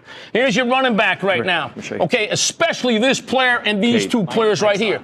He's going to go 3 steps to the right. He's going to try and reach that player. Right now, that running back's going to take 3 steps. 1, 2, he's going to get the ball. 3, okay, and then right here, if I can get him reached, if I'm Jake Matthews right now and I can get that player reached, I'm going to keep him reached. If I can't get him reached and I'm fighting it at all, I'm going to snap that player out and deliver the read to the running back. Watch what Jake does right here. He can't reach him. Watch. So that player's responsible for that gap right there. He can't reach him. Snap him out. Bam.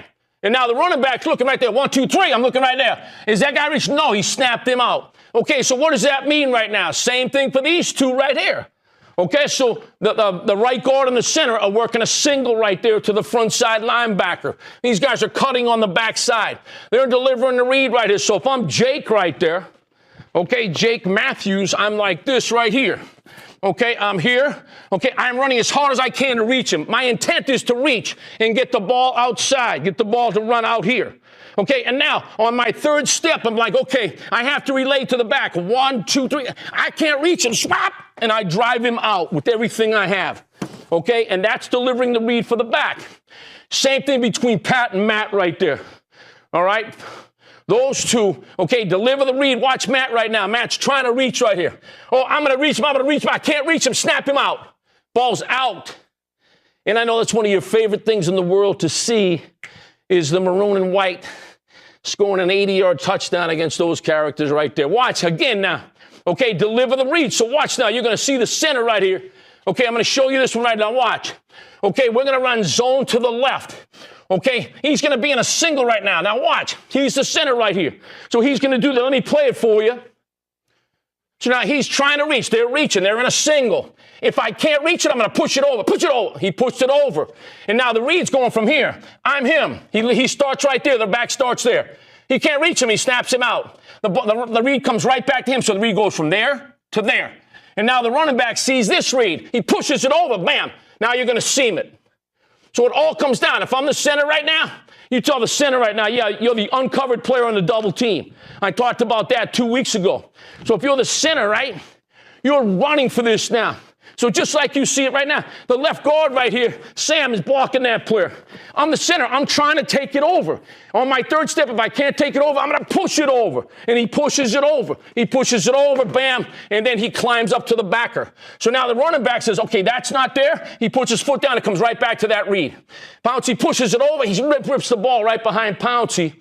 Okay, and that's the line delivering the read to the back. Our line is doing a great job of that right now. I'm going to show you some of those clips, okay, when I show you the clips from Saturday night. Here you go. Flash forward to the game on Saturday now. All right, this Saturday when you play at this stadium, these fans, they're pretty good fans at South Carolina too. And they're going to try and challenge our fans here at A&M with the noise and give you a little bit of a taste of your own medicine. So watch now. Okay, this is outside zone to the right. Outside zone to the right. So they're in a double. They're in an A block to this backer. They're in a double right there. He's going to cut that player off. So watch now. Deliver the read. Deliver the read. So watch. I'm the right tackle right now. I get him reached. I'm the right guard. He's got him reached right now. Watch. I've got him reached. Keep him reached. Keep him reached. Keep him reached. And there goes the ball. The ball feels it. He's trying to get to it. Now, I'm trying to keep it reached. Now, he can't get it reached, so he pushes it out. Push it out. There you go. And there's your push right here. And this just shows you, right? Like, I love this guy right here, but I'm just going to show you how just one piece to every play can be the difference. If he cuts that player, this is a possible touchdown. You got to get this guy cut right here. But here you go. Watch the center deliver the read. I got him reached. I got to keep him reached. There goes the ball. All right, we should get a lot more than that on that play. Watch now again. You got him reached. Go here. Now watch this one. This is coming at us right here. So watch this block right here.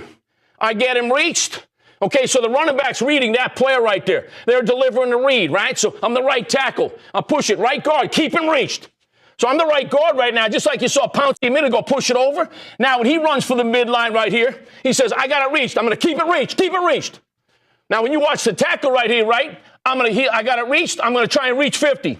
Try and reach for 50, goes across my point of attack. I'm going to drive him out. Drive him out, ball's out.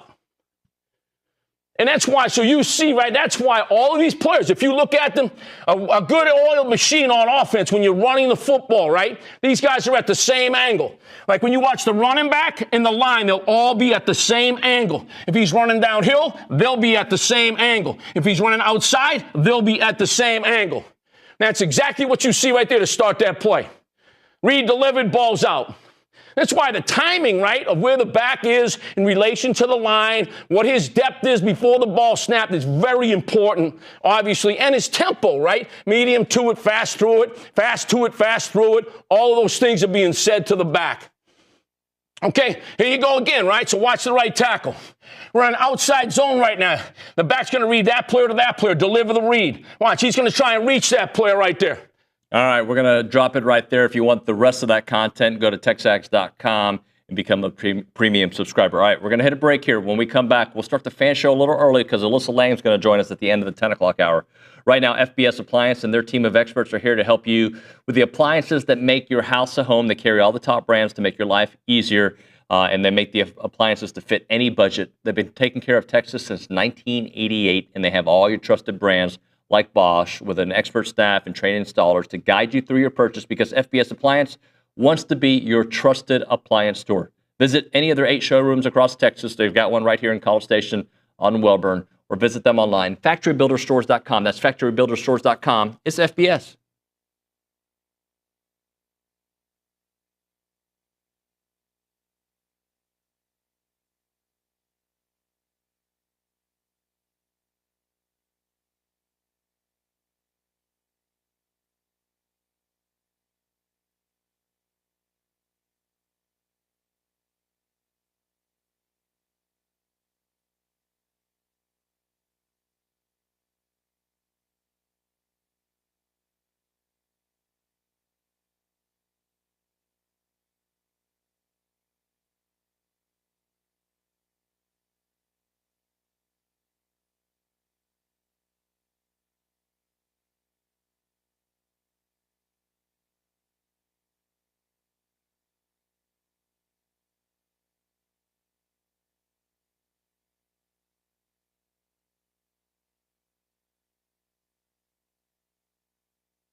Welcome back into TexAgs Live. We are presented by David Gardner's Jewelers Rollo Insurance Studio. It is time for an early edition of the Fun Show. Sign up today and get $50 instantly when you play $5 lineups. They're on Prize Picks. You don't even need to win to receive the $50 bonus. Is guaranteed. By the way, Matthew, can I ask you, you don't have to get into the stats just yet, but did we win last week, most of us, or poor performances? If your name was Hunter, you did win. If your name was not Hunter, you did not win. Okay. And our guest last week as well, Chad. Sorry, Chad, we love you here, but it was a tough week for you. Chad, commentary strong, picks not so good. Not so good. All right, Bow tie game was good, though. That something I haven't done since I was 9. It was clip on. Oh, by the way, I've glossed over the fact I've got Hunter, and Hunter here. Ladies and gentlemen, the Hunter Shirtless. Okay. So we had the text going around yesterday. I said, well, I'm not wearing a costume. And then these guys got together. They're clowning me. It's flattery. It is flattery. I appreciate it. We all want to be Hunter Shirtless. For those on the radio, they're rocking the visor and the vest. The vest and the readers. Do you wear your readers like that? Because I know OB sometimes does. That's why I thought at first I was like, yeah. When I pull my phone out and reading my picks out here, I'll rock them. Yeah. Yeah. Okay. I hate them. This is the readers are the worst part of the costume. If I ever have to get readers, I'm just going to gouge my eyeballs out. Yeah. Well, it's happening. Hey, let's get into what's on our mind. We've got like 2.5 before the break, so let's go quick. You go first. Brownie. I have to say this is that for anyone who did not get to go to this game this weekend, it was unbelievable. It was. I've tried to explain this to people who didn't get to go to the game. Mm-hmm. What that atmosphere. It was the most electric thing I've ever seen. I've been to better games and probably more memorable things, right? Like I was trying to think about it like Bonfire Game. Bonfire Game was one I'll never forget. I mean, it was probably the most memorable game I've ever been to. I went to Bama or OU in 02. Great game. Reggie comes in. Never forget that one. I was at Bama 21. I did not go to Nebraska 2010, and I did not go to the 7 overtime game against LSU. I was not at either of those games. But those atmospheres were electric because the game made them that way, right? Those games were so good, either because of the emotion going into it or the fact that a freshman quarterback just came in and beat the number 1 team in the country. You know, that made those. This game was electric because of the atmosphere. Yeah. I have never seen anything. I've watched this week. Hey, maybe we haven't been very good all these years because God needs Aggies out there working. And I have been very unproductive this week just because I'm reading everything I can. But I've read stuff from LSU fans who are diehard Death Valley goers, and they said that was the best sporting event they'd ever been to, atmosphere-wise. I've seen people say that. It was unbelievable. That second half especially, but going into it, everything. I can't explain it. It was just that dang good. You know, it really was. It was well done to the new Army. They did. I mean, the 12th man today is. I mean, this is the best they've ever been, and it was rocking. Plus, of course, the win helps. But man, alive, that was fun. You went, didn't you? Hell yeah. Hell yeah. I just said hell yeah too. We got 30 seconds left. So what we're gonna do is. Sorry, guys. It's okay. I said. I'm gonna point out they're also wearing their vests, quarter zip black vests. So that's all. They did a fine job today. They did a great job. We'll do this. We'll get your point of views, guys, on the other side of this. You're listening to TexAgs Radio. Actually, we're not TexAgs Radio anymore. We're TexAgs Live. First time I've made that mistake since week 1. Holy smokes. I apologize. It's because of the Halloween feeling. All right, we'll see you guys here in a few minutes.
Believe it or not, it is segment number 2. Why wouldn't you believe it if I'm telling you? Of the Fan Show, brought to you by Prize Picks on TexAgs Live, presented by David Gardner's Jewelers, Rollo Insurance Studio. We asked you, what's on your mind? That's Matt Browning. Now we go to Hunter Shurtleff. What is on your mind?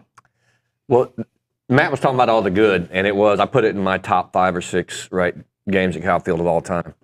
But just quickly, we're going to talk about our friends from Baton Rouge and their fan base. And I am not going to label an entire fan base, right? I've been over there, friends of friends, treated great at tailgates, and I've had a great time over there, right? But they have this section, right? This part of their fan base, right? Because they're really the only university in Louisiana, and they were forever and ever, ever. Because I'm not going to count La Tech and ULala. Tulane. Well, I was fortunate to get some of these jackholes sitting by me, right? So first of all, for those Aggies that sold their tickets to some LSU folks, nobody likes you. So I had 2 rows in front of me and 2 rows behind me, right? And these, the fat goo in front of me was turning around to his beer drinking buddy 2 rows behind. And they're just yapping like across 4 rows to each other when something happened. And everybody was just worn out with these guys. The guy in the back was talking smack to like an 8-year-old Aggie fan. Anyways, it was bad. Needless to say, they were gone fourth quarter. They weren't even there for the fourth quarter. So it was never said a word.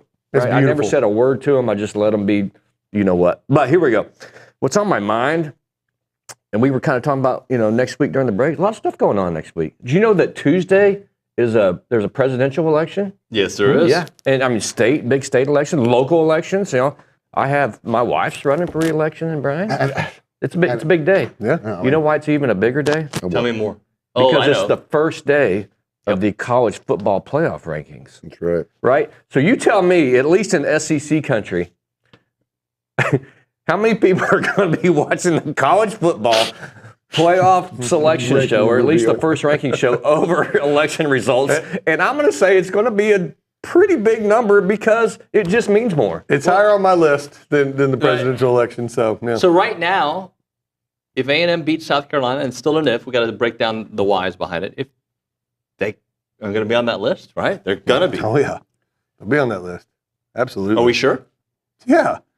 We beat South Carolina. Yeah, we're on the list. We beat South Carolina. And right, so nobody's saying South Carolina's no good or whatever, right? They're not checking up the wins, but they're a good team. Oh, yeah, you win. You're a major part of the show, because now you're almost guaranteed a spot in the SEC championship. I'm not saying, I know there's all the math and the calculations and tiebreakers, but that'd be large. That would be large. Even if you drop one here and there, you're going to be in the show. If you win that one, you can only drop one. But you think ESPN said, maybe should we push it back a night, or should we just roll with it on Super Tuesday? And they're just going with it. I love it. Yeah. I mean, they do it like 6:30, and the election's going to be going on like all day. Seriously. All night, so. The LSU folks are watching. Tennessee's locked in. Georgia's locked in. Alabama thinks there's still a chance. Yeah. I mean, the ratings in the Southeast are going to be large. Ohio State, got some swing states in there. Yeah. Even whoever drops one this weekend, they're still watching. I mean, so where we ranked, where we got to go, I'm fired up. If LSU loses, they're out.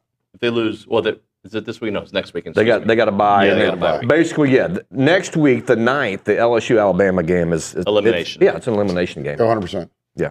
Roy, what's on your mind, buddy? One, I'm just proud to be a shirtlift today. I'm proud of you. And I'm sorry that I don't live in Bryan, so I can't vote for your wife. That's okay. I love Mark and support her, obviously. I want to talk about, and it's been talked about plenty, and I'm just going to add to the ad nauseum. You want to talk about just like stones of solid rock, man, to make that decision mid-game to switch quarterback to get the spark. And then, the pulse comes out, so we get to see the speeches at halftime, the post-game speech, and people have been harping on it all day. McGee and Swope this morning were like fired up about it, and I am absolutely in the same camp about it. Dude, like, I want to go get in shape, see if I've got eligibility left, and run through a brick wall for this guy, because I love exactly what he's building here, Coach Elko. I love, again, we talked about this weeks ago. When he speaks, people lock in. Coaches, players, everybody, they lock in. I saw on the Pulse, he started talking, one of the players like shushed somebody else. Like that happened. Yeah. That's a culture. That's way, way different. And it's a culture that I don't think you see as much in the new world of I can just leave, like NIL, right? And that's not a knock. Like I'm not against NIL or anything. It's just a world of transfers, the transfer, whirlwind that we live in. And to see all this buy-in and to make that decision, man, that's a tough decision to make mid-game. And at halftime, my wife and I were talking about it. She's like, he needs to bring in Reed. He needs to bring in Reed. I was like, do not be surprised if he starts off the second half with Connor Wakeman, right? Go on halftime, adjust, see what happens. And that's what he did. He rolled with it. Stick with your guy. When it's not working out, you got to do something. And he made a move, and the rest literally is history. Like just left LSU absolutely in the dust. And the other thing that's been hard on this week that I'm a huge, huge fan of, and this is why I think we'll get into South Carolina, but why I think I'm positive about it, we just wear people down, man. Yep. It's the Moffitt effect. We just absolutely wear people down. And it's to the point, and we saw it at LSU and we've seen it in other games, we line up and we're like, we're going to run it down your throat. And we're going to say it out loud. Like it's almost like we're going to run this gap and there's nothing you can do to stop it. And a lot of that has improved offensive line play as they continue to gel over the season. And the other part of that is just, it's the fourth quarter and like we're catching our second wind. Like you see an energy of this team that goes all 4 quarters, all 3.5 hours, right? And so I'm really, really high on this weekend. I'm sorry. I was going to say my favorite part of that whole thing was in his speech, he says, our hardest game of the season is next week. He was, the champagne hadn't even been popped yet. And he is already telling the guys, focus in on next week. Because everybody keeps talking, it's a trap game. You just came off this big game against LSU. A&M's going to overlook South Carolina. And the first thing he says in his speech is he goes, our next week's game is our hardest game of the season. And so he's already got them tuned in going, all right, look, we got to refocus immediately. There is no time to sit and be too excited. We got our hardest game of the season coming up. And I agree. I think this will be, atmosphere-wise, everything else is going to be the same sort of buzzsaw that LSU came into. And so we've got to be prepared. Yeah, and so back to Roy's point, too, I didn't think that he was going to pull him, right? And we had the same discussions at halftime, right? We were talking about what's going on, the offense kind of fluttering. But, I saw him warming up on the sideline a little bit, and I was like, oh, whoa, hey, I was touching everybody. And then, but is there a Marcel Reed show without Mays making picks like that? He set him up at the 8 and what was the second one? Inside the 130 or whatever? His post-game, BJ May's post-game interview was classic. Ain't no way he's going to throw that. That's his history. The timing, that couldn't have worked out better. A pick, you run it back to the 8, boom, they get Reed all of a sudden. Awesome. So, okay, you weren't sure at what point, because there's a lot of fans, I'm on the game day thread, right? Like, that after the first punt of a game, they're like, all right, we got to change quarterback. But at what point did it become apparent they got to make a change? Because for me, it was early in the second quarter where OB and I are like, they've got to make a change. He's not completing passes. When was it for you? Basically then. I was sitting with my nephew, and he's like, should we go? We need to change quarterbacks. Of course, he's kind of a negative Nancy as it is. Hey, where he gets that from? Yeah, he gets it from his father is where he gets it from, not me. I'm optimistic, okay? You are. I'm an optimist, but he's like, we're terrible, we're being out coached, we're the worst team, and I'm like, bud, it's 3-0, relax, all right? And so, but then he did. He goes, we need to go to Reed, and I go, it can't get any worse, Quarterback play couldn't get any worse at that point. And again, after you go back and watch it, though, Elko is right. It wasn't all on Connor. He didn't. You go back and rewatch the game afterward, and he didn't have time. I didn't see a lot. There were a couple times in the game where we could see guys running open that he missed. But again, that's hard. This is still a hard game. So, but at the same time, I was like, it can't get any worse than what it is. And right. But it didn't. It just didn't look right. Right. I was fine. We went back down the field and make it 10-7. And then there was another drive. We were driving, and we got all this with a sack and the penalties. And it was 3rd and 26 or whatever it was. So there were moments, but the double clutching and the delay and then the missed throws, something was off. And during the game, I don't like to I get a bunch of texts on a text thread. I just no, I'm not replying to that. But I'm a stat watcher, like live constant stats. So I'm watching his numbers, saying the analytics they're not there. It was rough for me. I was watching on TV, so y'all it's a different experience watching it, obviously, in the stadium. But on TV, just because the angles, and I get the replays too, right? Something's not right. And there's a hesitancy there that, and I don't want to sit here and blame injury, but this is a guy now that 3 years in a row has been injured.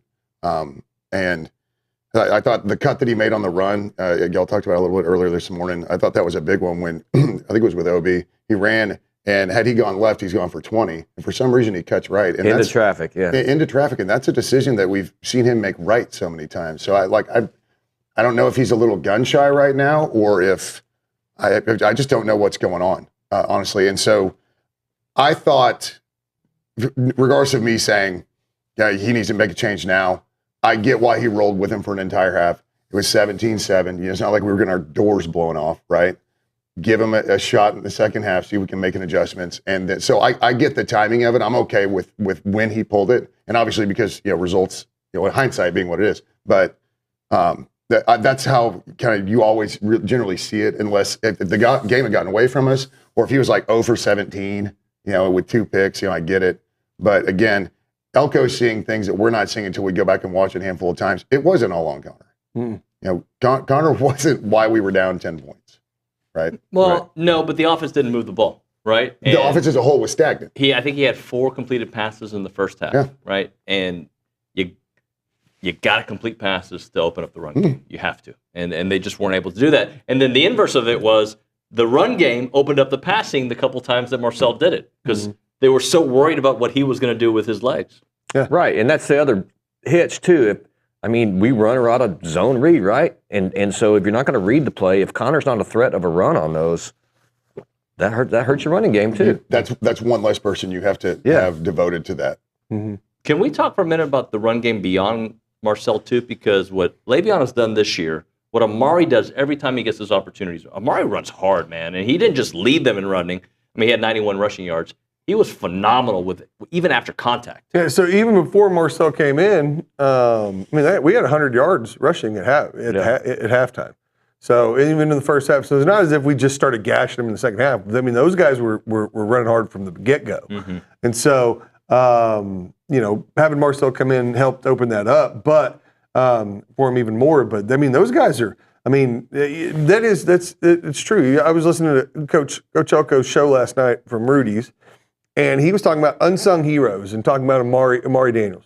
Le'Veon gets a lot of the praise, and granted, Le'Veon deserves tons of the praise. But one guy that does not get a lot of as much talking. In the locker room, it seems like he does. This is what they were saying, but is Amari Daniels. That guy has been fantastic, and he has done everything he's supposed to do. He's coming off the bench. He doesn't get the spotlight that Le'Veon gets, but he's still coming in, and he's been outstanding. And Le'Veon is just dadgum good. That guy runs with like a hatred or something. I don't know what it is. He's got some Rodney Thomas in him, and Amari's got the little more shake and bake, a little more Greg Hill in him. It's Old like, school. It's like running angry. That's one thing they say even at the pro level. Mike Evans runs angry. Like once he has the ball, he's an angry man. Like you don't like it's a task, right? Hey, we don't have Electric Leland on this team though? No. Might have been Ruben. Yeah. Actually, Ruben would be a good comparison. Yeah. There was it should have gone on Freezing Cold Takes or Message Board Geniuses. There was somebody on the board this week that said something basically to the exact opposite effect about Amari Daniels. They're like, yeah, he's just not a very good running back. Then you don't know what football looks like, because one, he's running very well, and they're somewhat similar because Amari will stick his nose in there like Le'Veon does, but Amari's got a little shift to him. Like Le'Veon just wants to literally take your soul. Amari likes to the first couple of steps shift and then go. And then if you watch the rest of the tape, which apparently you didn't, everything that he does in the blocking and pass pro game is priceless. And Moss does it too. And what we're getting out of the backs in that part of the game, like when we had Amari and Le'Veon are in there, Amari sticks his nose in there and stones somebody, so Moss can, you got to love our backfield. It's not like lightning and thunder. It's like they're kind of both thunder a little bit. And he's, if you notice, we've a couple of times this year on third and 7, 3rd and 8, we've run draws that have been successful. There's always Amari running those draws. All right, let's hit a break here. We will come back. We'll go through our prize picks, and we'll continue talking here with the Fan Show guys right now. If you're looking for a reason to move back to Aggie Land or are already in Aggie Land looking for a great opportunity to work at a great company, you need to look at the Association of Former Students. They're looking to hire professionals in many different departments throughout the years. You've seen it in fundraising, former student programs, marketing, and sales. They are the nation's premier alumni association and the oldest organization serving A&M in support of that Aggie network. They play a huge part in every Aggie story from Howdy to here. Don't miss opportunities to help out the association with Howdy Socials, Aggie Ring Day, class reunions, Aggie Muster, and everything in between. Join a team that exemplifies those Aggie core values of excellence, integrity, leadership, loyalty, respect, and selfless service, all in support of that worldwide Aggie network. So if you're interested in joining a team or sharing with someone who would be a great fit, please visit tx.ag/association jobs to apply and get more information on each position. It is the Association of Former Students.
We are back here on TexAgs Live. We're presented by David Gardner's Jewelers. We're in the Rollo Insurance Studio. We're about to do our prize pick section of the program.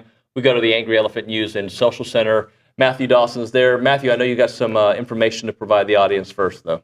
Yeah, well, the SEC Cross Country Championships are this Friday starting November 1st, which is tomorrow. The races start at 9:08 a.m., and the caveat here is that it's going to be hosted here in College Station, and there's going to be a canned food drive. That's right. There'll be tables there to donate upon entry. So, again, those races start at 9:08 a.m. tomorrow. It's going to benefit the Aggies Canned Food Drive and the Brazos Valley Food Bank. So, and I believe this is the cross-country team that's helping organize this, so they're doing a good thing. So if you're going to be there or you want to be there, bring some canned foods to the races there.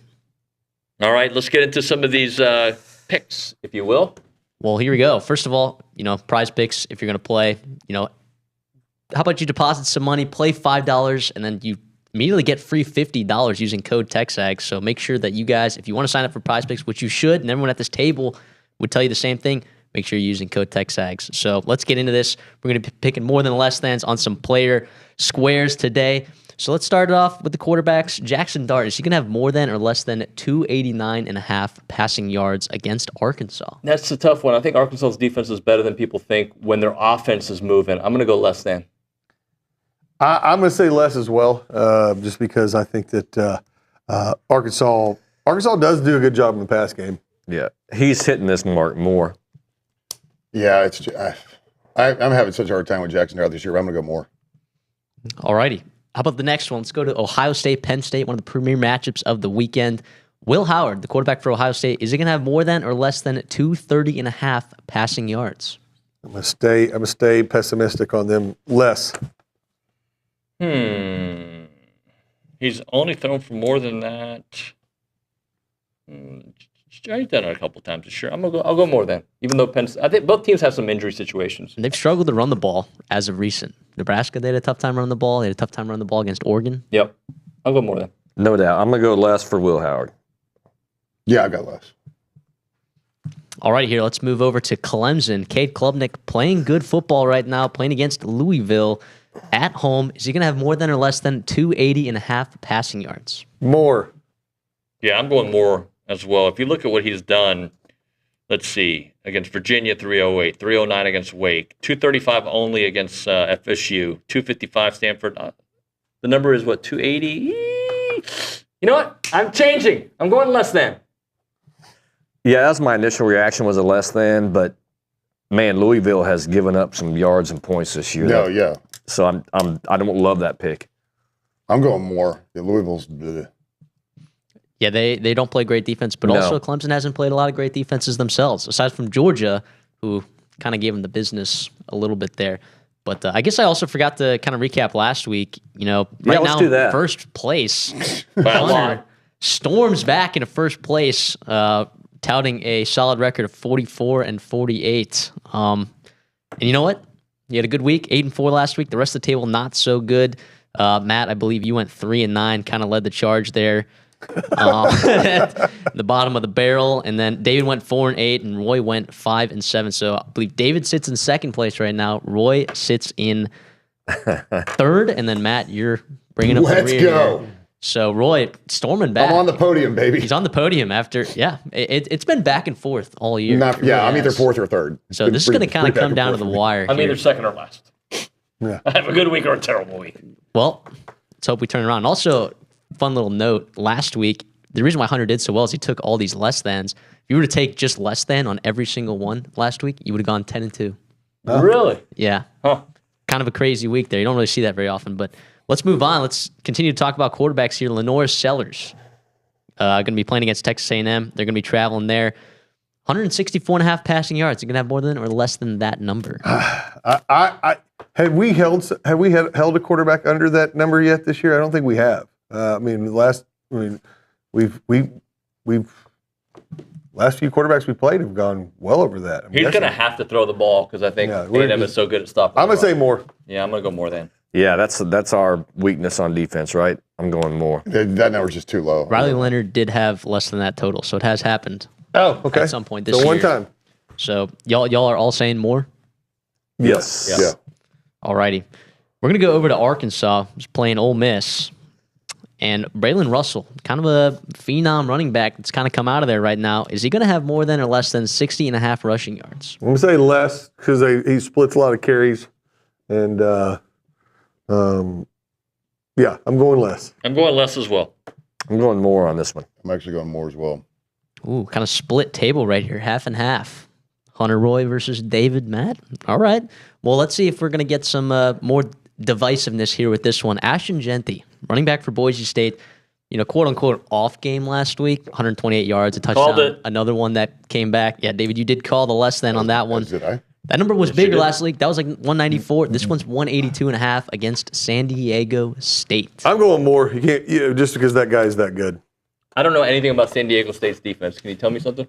They've done better against the run than against the pass. Part of the caveat there is that they run really fast. They run that veer and shoot with Sean Lewis over there because he used to play Kent State or coach at Kent State. He's the offensive coordinator at Colorado last year. So he kind of runs fast. So I think Boise State might get a lot of possessions. And San Diego State's also undefeated in conference right now. So Boise State does kind of need to show them who's boss. Huh. So San Diego must have picked up their everything non-conference. I'm still going to go more here. Yeah, because San Diego State's 3-4, and they're undefeated. They're like 2-0 in the Mountain West. More than. Well, yeah, I'm at more. It's at Boise State. I like it. Across the board, Moors across the board. I'm with you guys too. I already put that in the lineup this week. So let's talk about more running backs. And I put this one on here instead of Le'Veon Moss because I think it's a more interesting discussion. Amari Daniels, is he going to have more than or less than 41.5 rushing yards? What was Le'Veon at?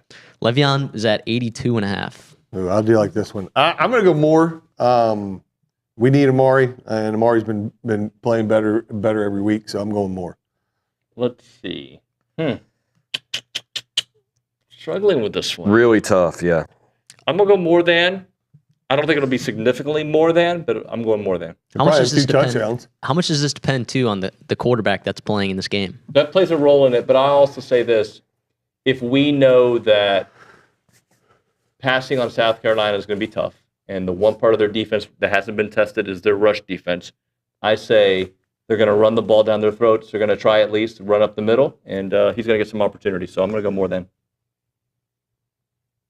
I'm going to go more than. He's busted this the last two games, so he's exceeded that against Mississippi State and LSU. Yeah, I've got more. That's a low number for me. In the Missouri game, he had 34 yards, but A&M passed the ball so well in that game. He threw the ball in the park in that one. He only had 19 snaps in the Missouri game. It's been pretty consistent snap count from across the board. Bowling Green, he had 26 snaps. Arkansas, he had 25. Mississippi State, he had 27. LSU, he had 24. So I know he's been producing more, but I think the snap counts are kind of staying the same. Right, and he's right. It's a 10 to 12 carry game. That's where Amari's been. So he's going to have to get the 4 yards of carry to get there. But yeah, or bust one. Well, let's go to Raheem Rocket Sanders of South Carolina, averaging about 4.4 yards per carry. Is he going to have more than or less than 45.5 rushing yards against Texas A&M? Less. How many carries does he get in a game? How many carries does he get a game? Yeah. Unsure about that. Don't know. Less. I'm going more than. I'm going less. After what I just saw last weekend, this is less. I hope it's significantly less. He's all over the map, but he's around in the low teens, mid to teens as far as carries per game. They're going to have to throw the ball. That's the thing. They're going to have to throw the ball. Yeah. So if he has 13 carries, averaging 4 yards a carry, it's 52 yards. If you're assuming that he's going to get 4 yards a carry for 13 carries. Yeah, well, that's 4 yards a carry against not our defense, though. Very true. Where are you at with this, Hunter? Less. You said less? Okay, awesome. Let's go over to the receivers. We're going to talk about a guy we haven't talked about yet this year.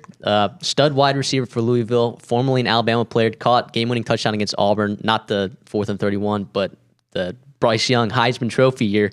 Ja'Cory Brooks, is he going to have more than or less than 80.5 receiving yards against Clemson? I'm going to go more. I'm going more as well.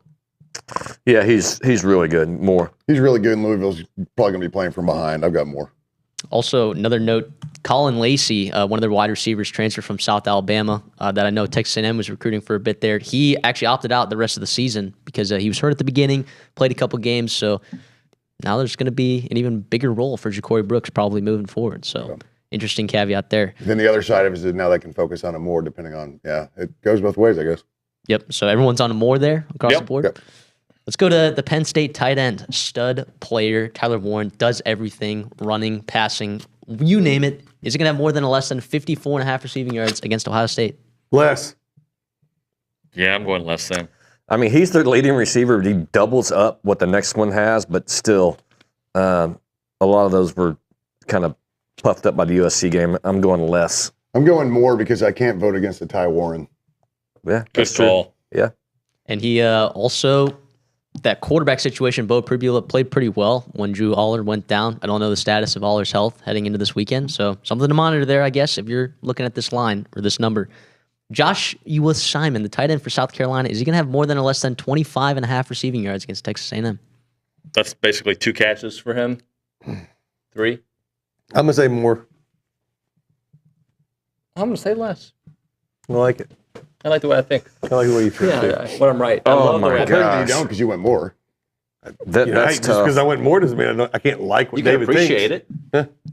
You look at a model. He's I mean, come you can on be like, a little yes. more lately. I'm going to go more. So you don't like your own thinking. Yeah. Sometimes.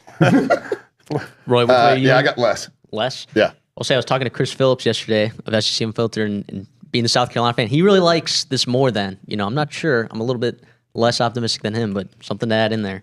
Humble brag about your friends. Yeah, your friends. Name drop. So Noah Thomas, the wide receiver. More than. 43.5. That's a I feel stone like cold Kramer. lock slap the table kind of thing. I felt like Kramer there. Let's go. I'm out. But more than. I'm going less. I mean, I can't figure out our receiving or quarterback game, so just don't ask me. No, I'm going more. I hate to do this. I'm going less as well. How many pass attempts or completions do you think A&M needs to have for this to hit consistently? I don't think we have to complete any passes. 12. That's a bold move. What is this, Army in 1940s? Hey, just look, all you have to do is keep them from scoring. That's it. It's that simple. We can run the ball 10 times and get in the end zone. Let's not forget that we do have one receiver out for the first half as well. So Today, a little bit more involvement possibly for him. Definitely. And Marcel likes to cut it loose. I mean, we saw it. So I think we probably need to be around like 10 of 12 of 15. Kind of in like that efficient range, 15, maybe 17 attempts. We don't need to be throwing it all over the yard, but just enough because the defensive line smaller in speed. They like to get upfield. If you can stone them with the run and get them to sit back a little bit, give them a little time to throw. I like it. let's hit a break here. We'll come back with a short segment before Alyssa Lang. Right now, your car wash tradition, that's Aggieland Express Car Wash. They are Aggieland's first green car wash. They recycle 100% of their water. They have two great locations. You've got the original William D. Fitch location behind the Shipleys in South College Station. You got the new location, 2528 South Texas Avenue in College Station across from the Planet Fitness. Of course, they have all the services that you want, the different watch options, free vacuuming, towels, you name it, unlimited monthly membership packages starting as low as $19.95. But the brand new location has a full service wash, and we're going to give a free one away. That's a $40 value. I want the first caller at 979-693-1150. You're going to get yourself a free full service wash, $40 value at Aggieland Express Car Wash there on South Texas Avenue, 979-693-1150. The first caller will get it.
Here we go. We're back. TexAgs Live. We're presented by David Gardner's Jewelers. We're in the Rollo Insurance Studio. It is the Fan Show. That's brought to you by Prize Picks.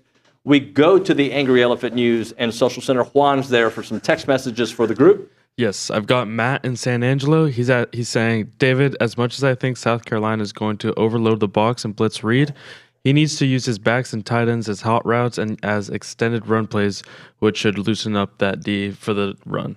So, thoughts, guys? I agree. Yeah, I just feel like Beamer's just going to beam it up. I mean, this guy's going to make a bad call at some point. They're good. They're not good with the wins. I just don't think. I mean, they're not a contender in the SEC. We're going to win this game. If you are a playoff-worthy team, you go in on the road and you beat South Carolina. Yeah, that's it. I think Beamer may, like you said, kind of Beamer it up. Like, he's not going to stack the box because he believes in his defensive linemen so much because that's where all the hype is, right? The edge in the middle, like the defensive line is good, right? They'll be able to take care of it. And we're just going to absolutely gash him, and it'll get out of hand before he can do anything to fix it. They've got their defensive line though is just absolutely stacked. I mean, it looks like ours. No, it doesn't. Yeah, it doesn't look like ours. Ours is not interior, infinitely better. Yeah. Again, Roy, thank you. Okay. All right. I watched a whole highlight of them versus Alabama. Okay.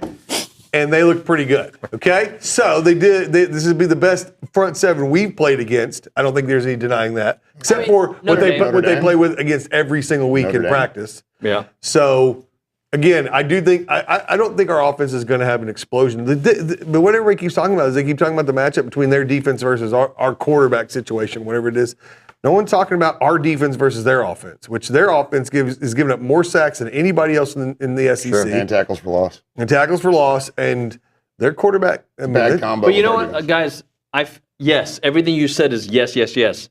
But every time I think about this offensive line is going to be terrible. I thought about Notre Dame being terrible. There was no pass rush in that game. Like the LSU game, that's a great offensive line. It took forever. I sometimes can't look at what other teams have done because they'll game plan differently for what A&M does. I hope that's true because Beamer, since he's been there, has had 7 night games. They're 6-1, and they've won 6 of their last. They've won their last 6 night games there at Williams-Brice. He did some research, bro. Nice. I was about to talk them down like they're not all that. I will back off that. They are 6-0 at night games with Beamer there. How many of those were against us? 1. How many of those were this year? 0. Oh, that's right. Yeah, the one against us. Agreed. I'm just giving out a stat, Roy. Okay. It was 17-0. To be prepped for the show. Barely in the first quarter. Yeah, just don't give up an opening game kickoff for a touchdown. I saw that on the internet. And then a turnover. And that must be true. It must be true.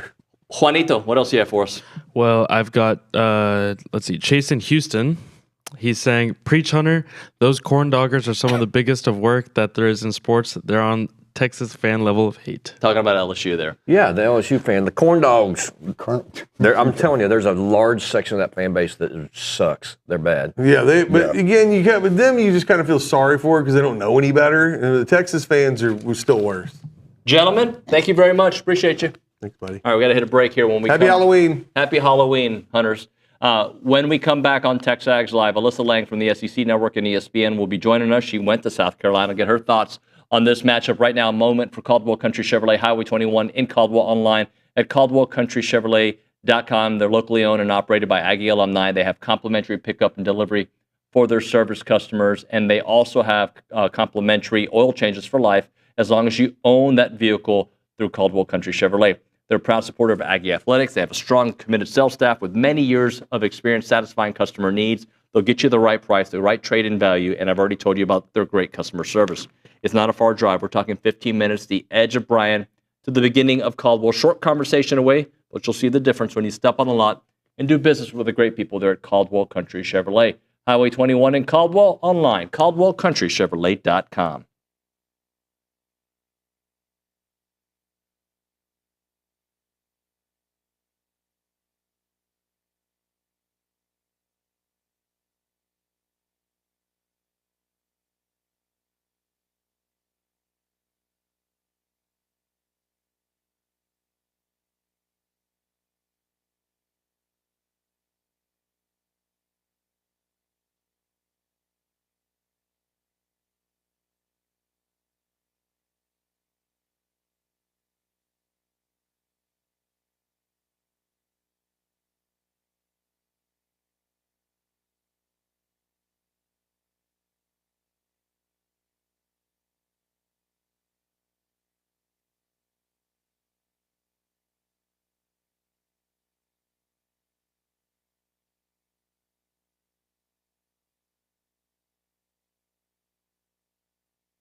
Back on TexAgs Live, presented by David Gardner's Jewelers Rollo Insurance Studio. Let's go to the Boss Firearms Hotline.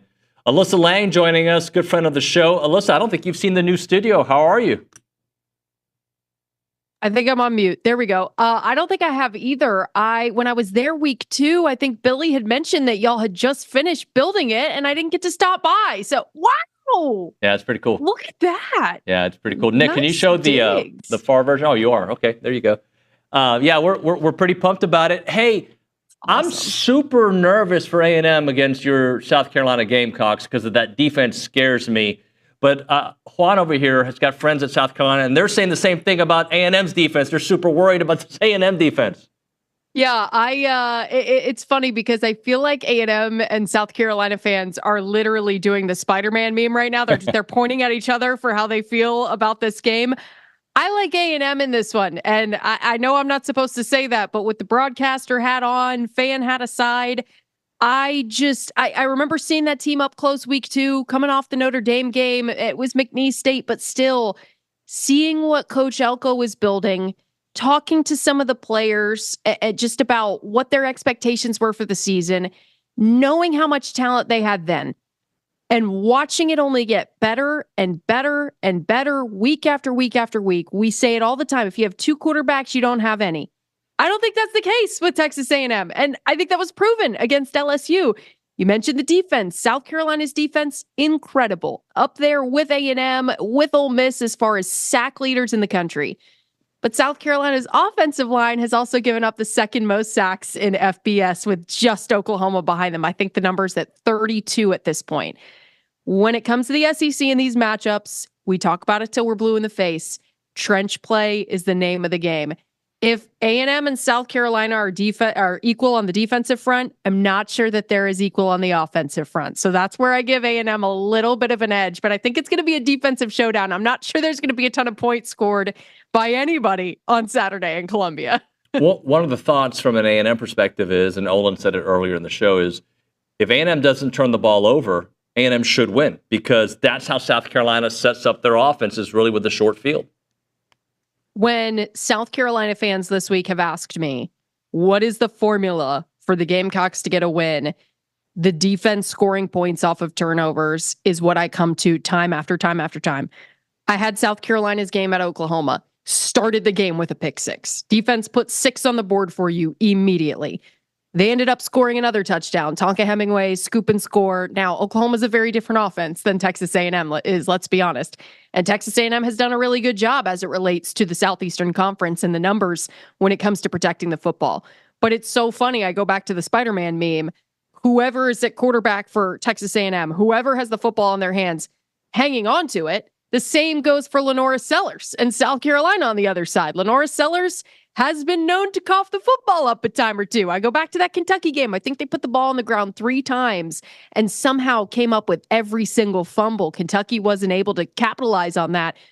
But talking to some of the folks around South Carolina, one of the coaches on staff said to me before the Oklahoma game, if I can just get our freshman quarterback to hang on to the football, we will be in good shape. So truly the game plan is identical, I think, on both sides, which again, makes for a great game. And Vegas says what? It's a 2. Texas A&M, I think, is favored by 2.5, which usually they're not wrong. So, I mean, if you're going to Columbia, I think we're going to get a good game either way. Alyssa, let's talk about the A&M quarterback situation because, I think I held on to this vision of Connor Wigman for such a long time of what I saw his freshman year, which started basically against South Carolina, and then what we saw for a snapshot last year and for one game this year. But he hasn't been that quarterback this year, except Marcel Reed. Every time he goes out there, A&M wins. So, to me, it's I want this version of Connor because I think you have to be able to throw the ball the way Connor does. But Marcel just wins games, and he does it different ways. I was talking to somebody over the weekend who does a lot of scouting and evaluating guys at the next level. And there was a comment made about perhaps Connor Wigman doesn't necessarily have the full trust of the coaching staff when it comes to key game moments, those clutch game moments. And I thought it was gutsy for Coach Elko and this staff to make that quarterback change, but man, did it pay off. There's so many different elements of this because you're right. we all went into the year going, Connor Wegman is going to wow the country. He's going to prove that he is among the top 5 quarterbacks in the country. He's going to be an early round draft pick because you'd seen flashes of it. Just hadn't been enough. And I remember going into the LSU game, I picked LSU to win the football game purely because of the quarterback situation. I said, I've seen more consistency from Garrett Nussmeier than I have Connor Wegman, and truly that was what tipped the scales for me. Now, didn't factor in Connor Wegman not being the quarterback who finishes the game. Enter Marcel Reed. It's going to be really interesting to see how they go about this on Saturday, because I do think there's a world where you could see both. You mentioned the arm that Connor Wegman has and then what Marcel Reed brings to you from a zone read standpoint. Now, South Carolina's defense will have actually prepared for both quarterbacks, I think, in this matchup, maybe unlike what we saw on Saturday against LSU. But I remember talking to Coach Elko. We had him on one of my shows a couple of weeks ago. And I think TexAgs had put out a tweet about how much of a luxury it was to be able to have a quarterback room like this one that clearly supports each other as much as they do. You got Marcel Reed staying ready, who can go out there and win multiple football games for you while Connor Wegman was recovering from that injury. And I remember seeing that Marcel retweeted the tweet or liked the tweet or something like that. And in today's day and age, it sounds silly, but that's such an indicator of what is actually going on behind the scenes in that locker room and in that room. So it really is a luxury. And Coach Elko spoke to it. He spoke to it on Saturday night. The fact that he stayed ready, stayed prepared, and the moment wasn't too big for him. We very well could have just seen him win over a starting job at Texas A&M. Alyssa, let's talk about those coaches, because I think both are some of the more likable coaches in college football. You got Coach Elko, who's got an approach that is, it's all business. But still, he can make you laugh. Shane Beamer's fun. And this year, I think, has gone a long way to people re-believing in him from what you saw 2 years ago.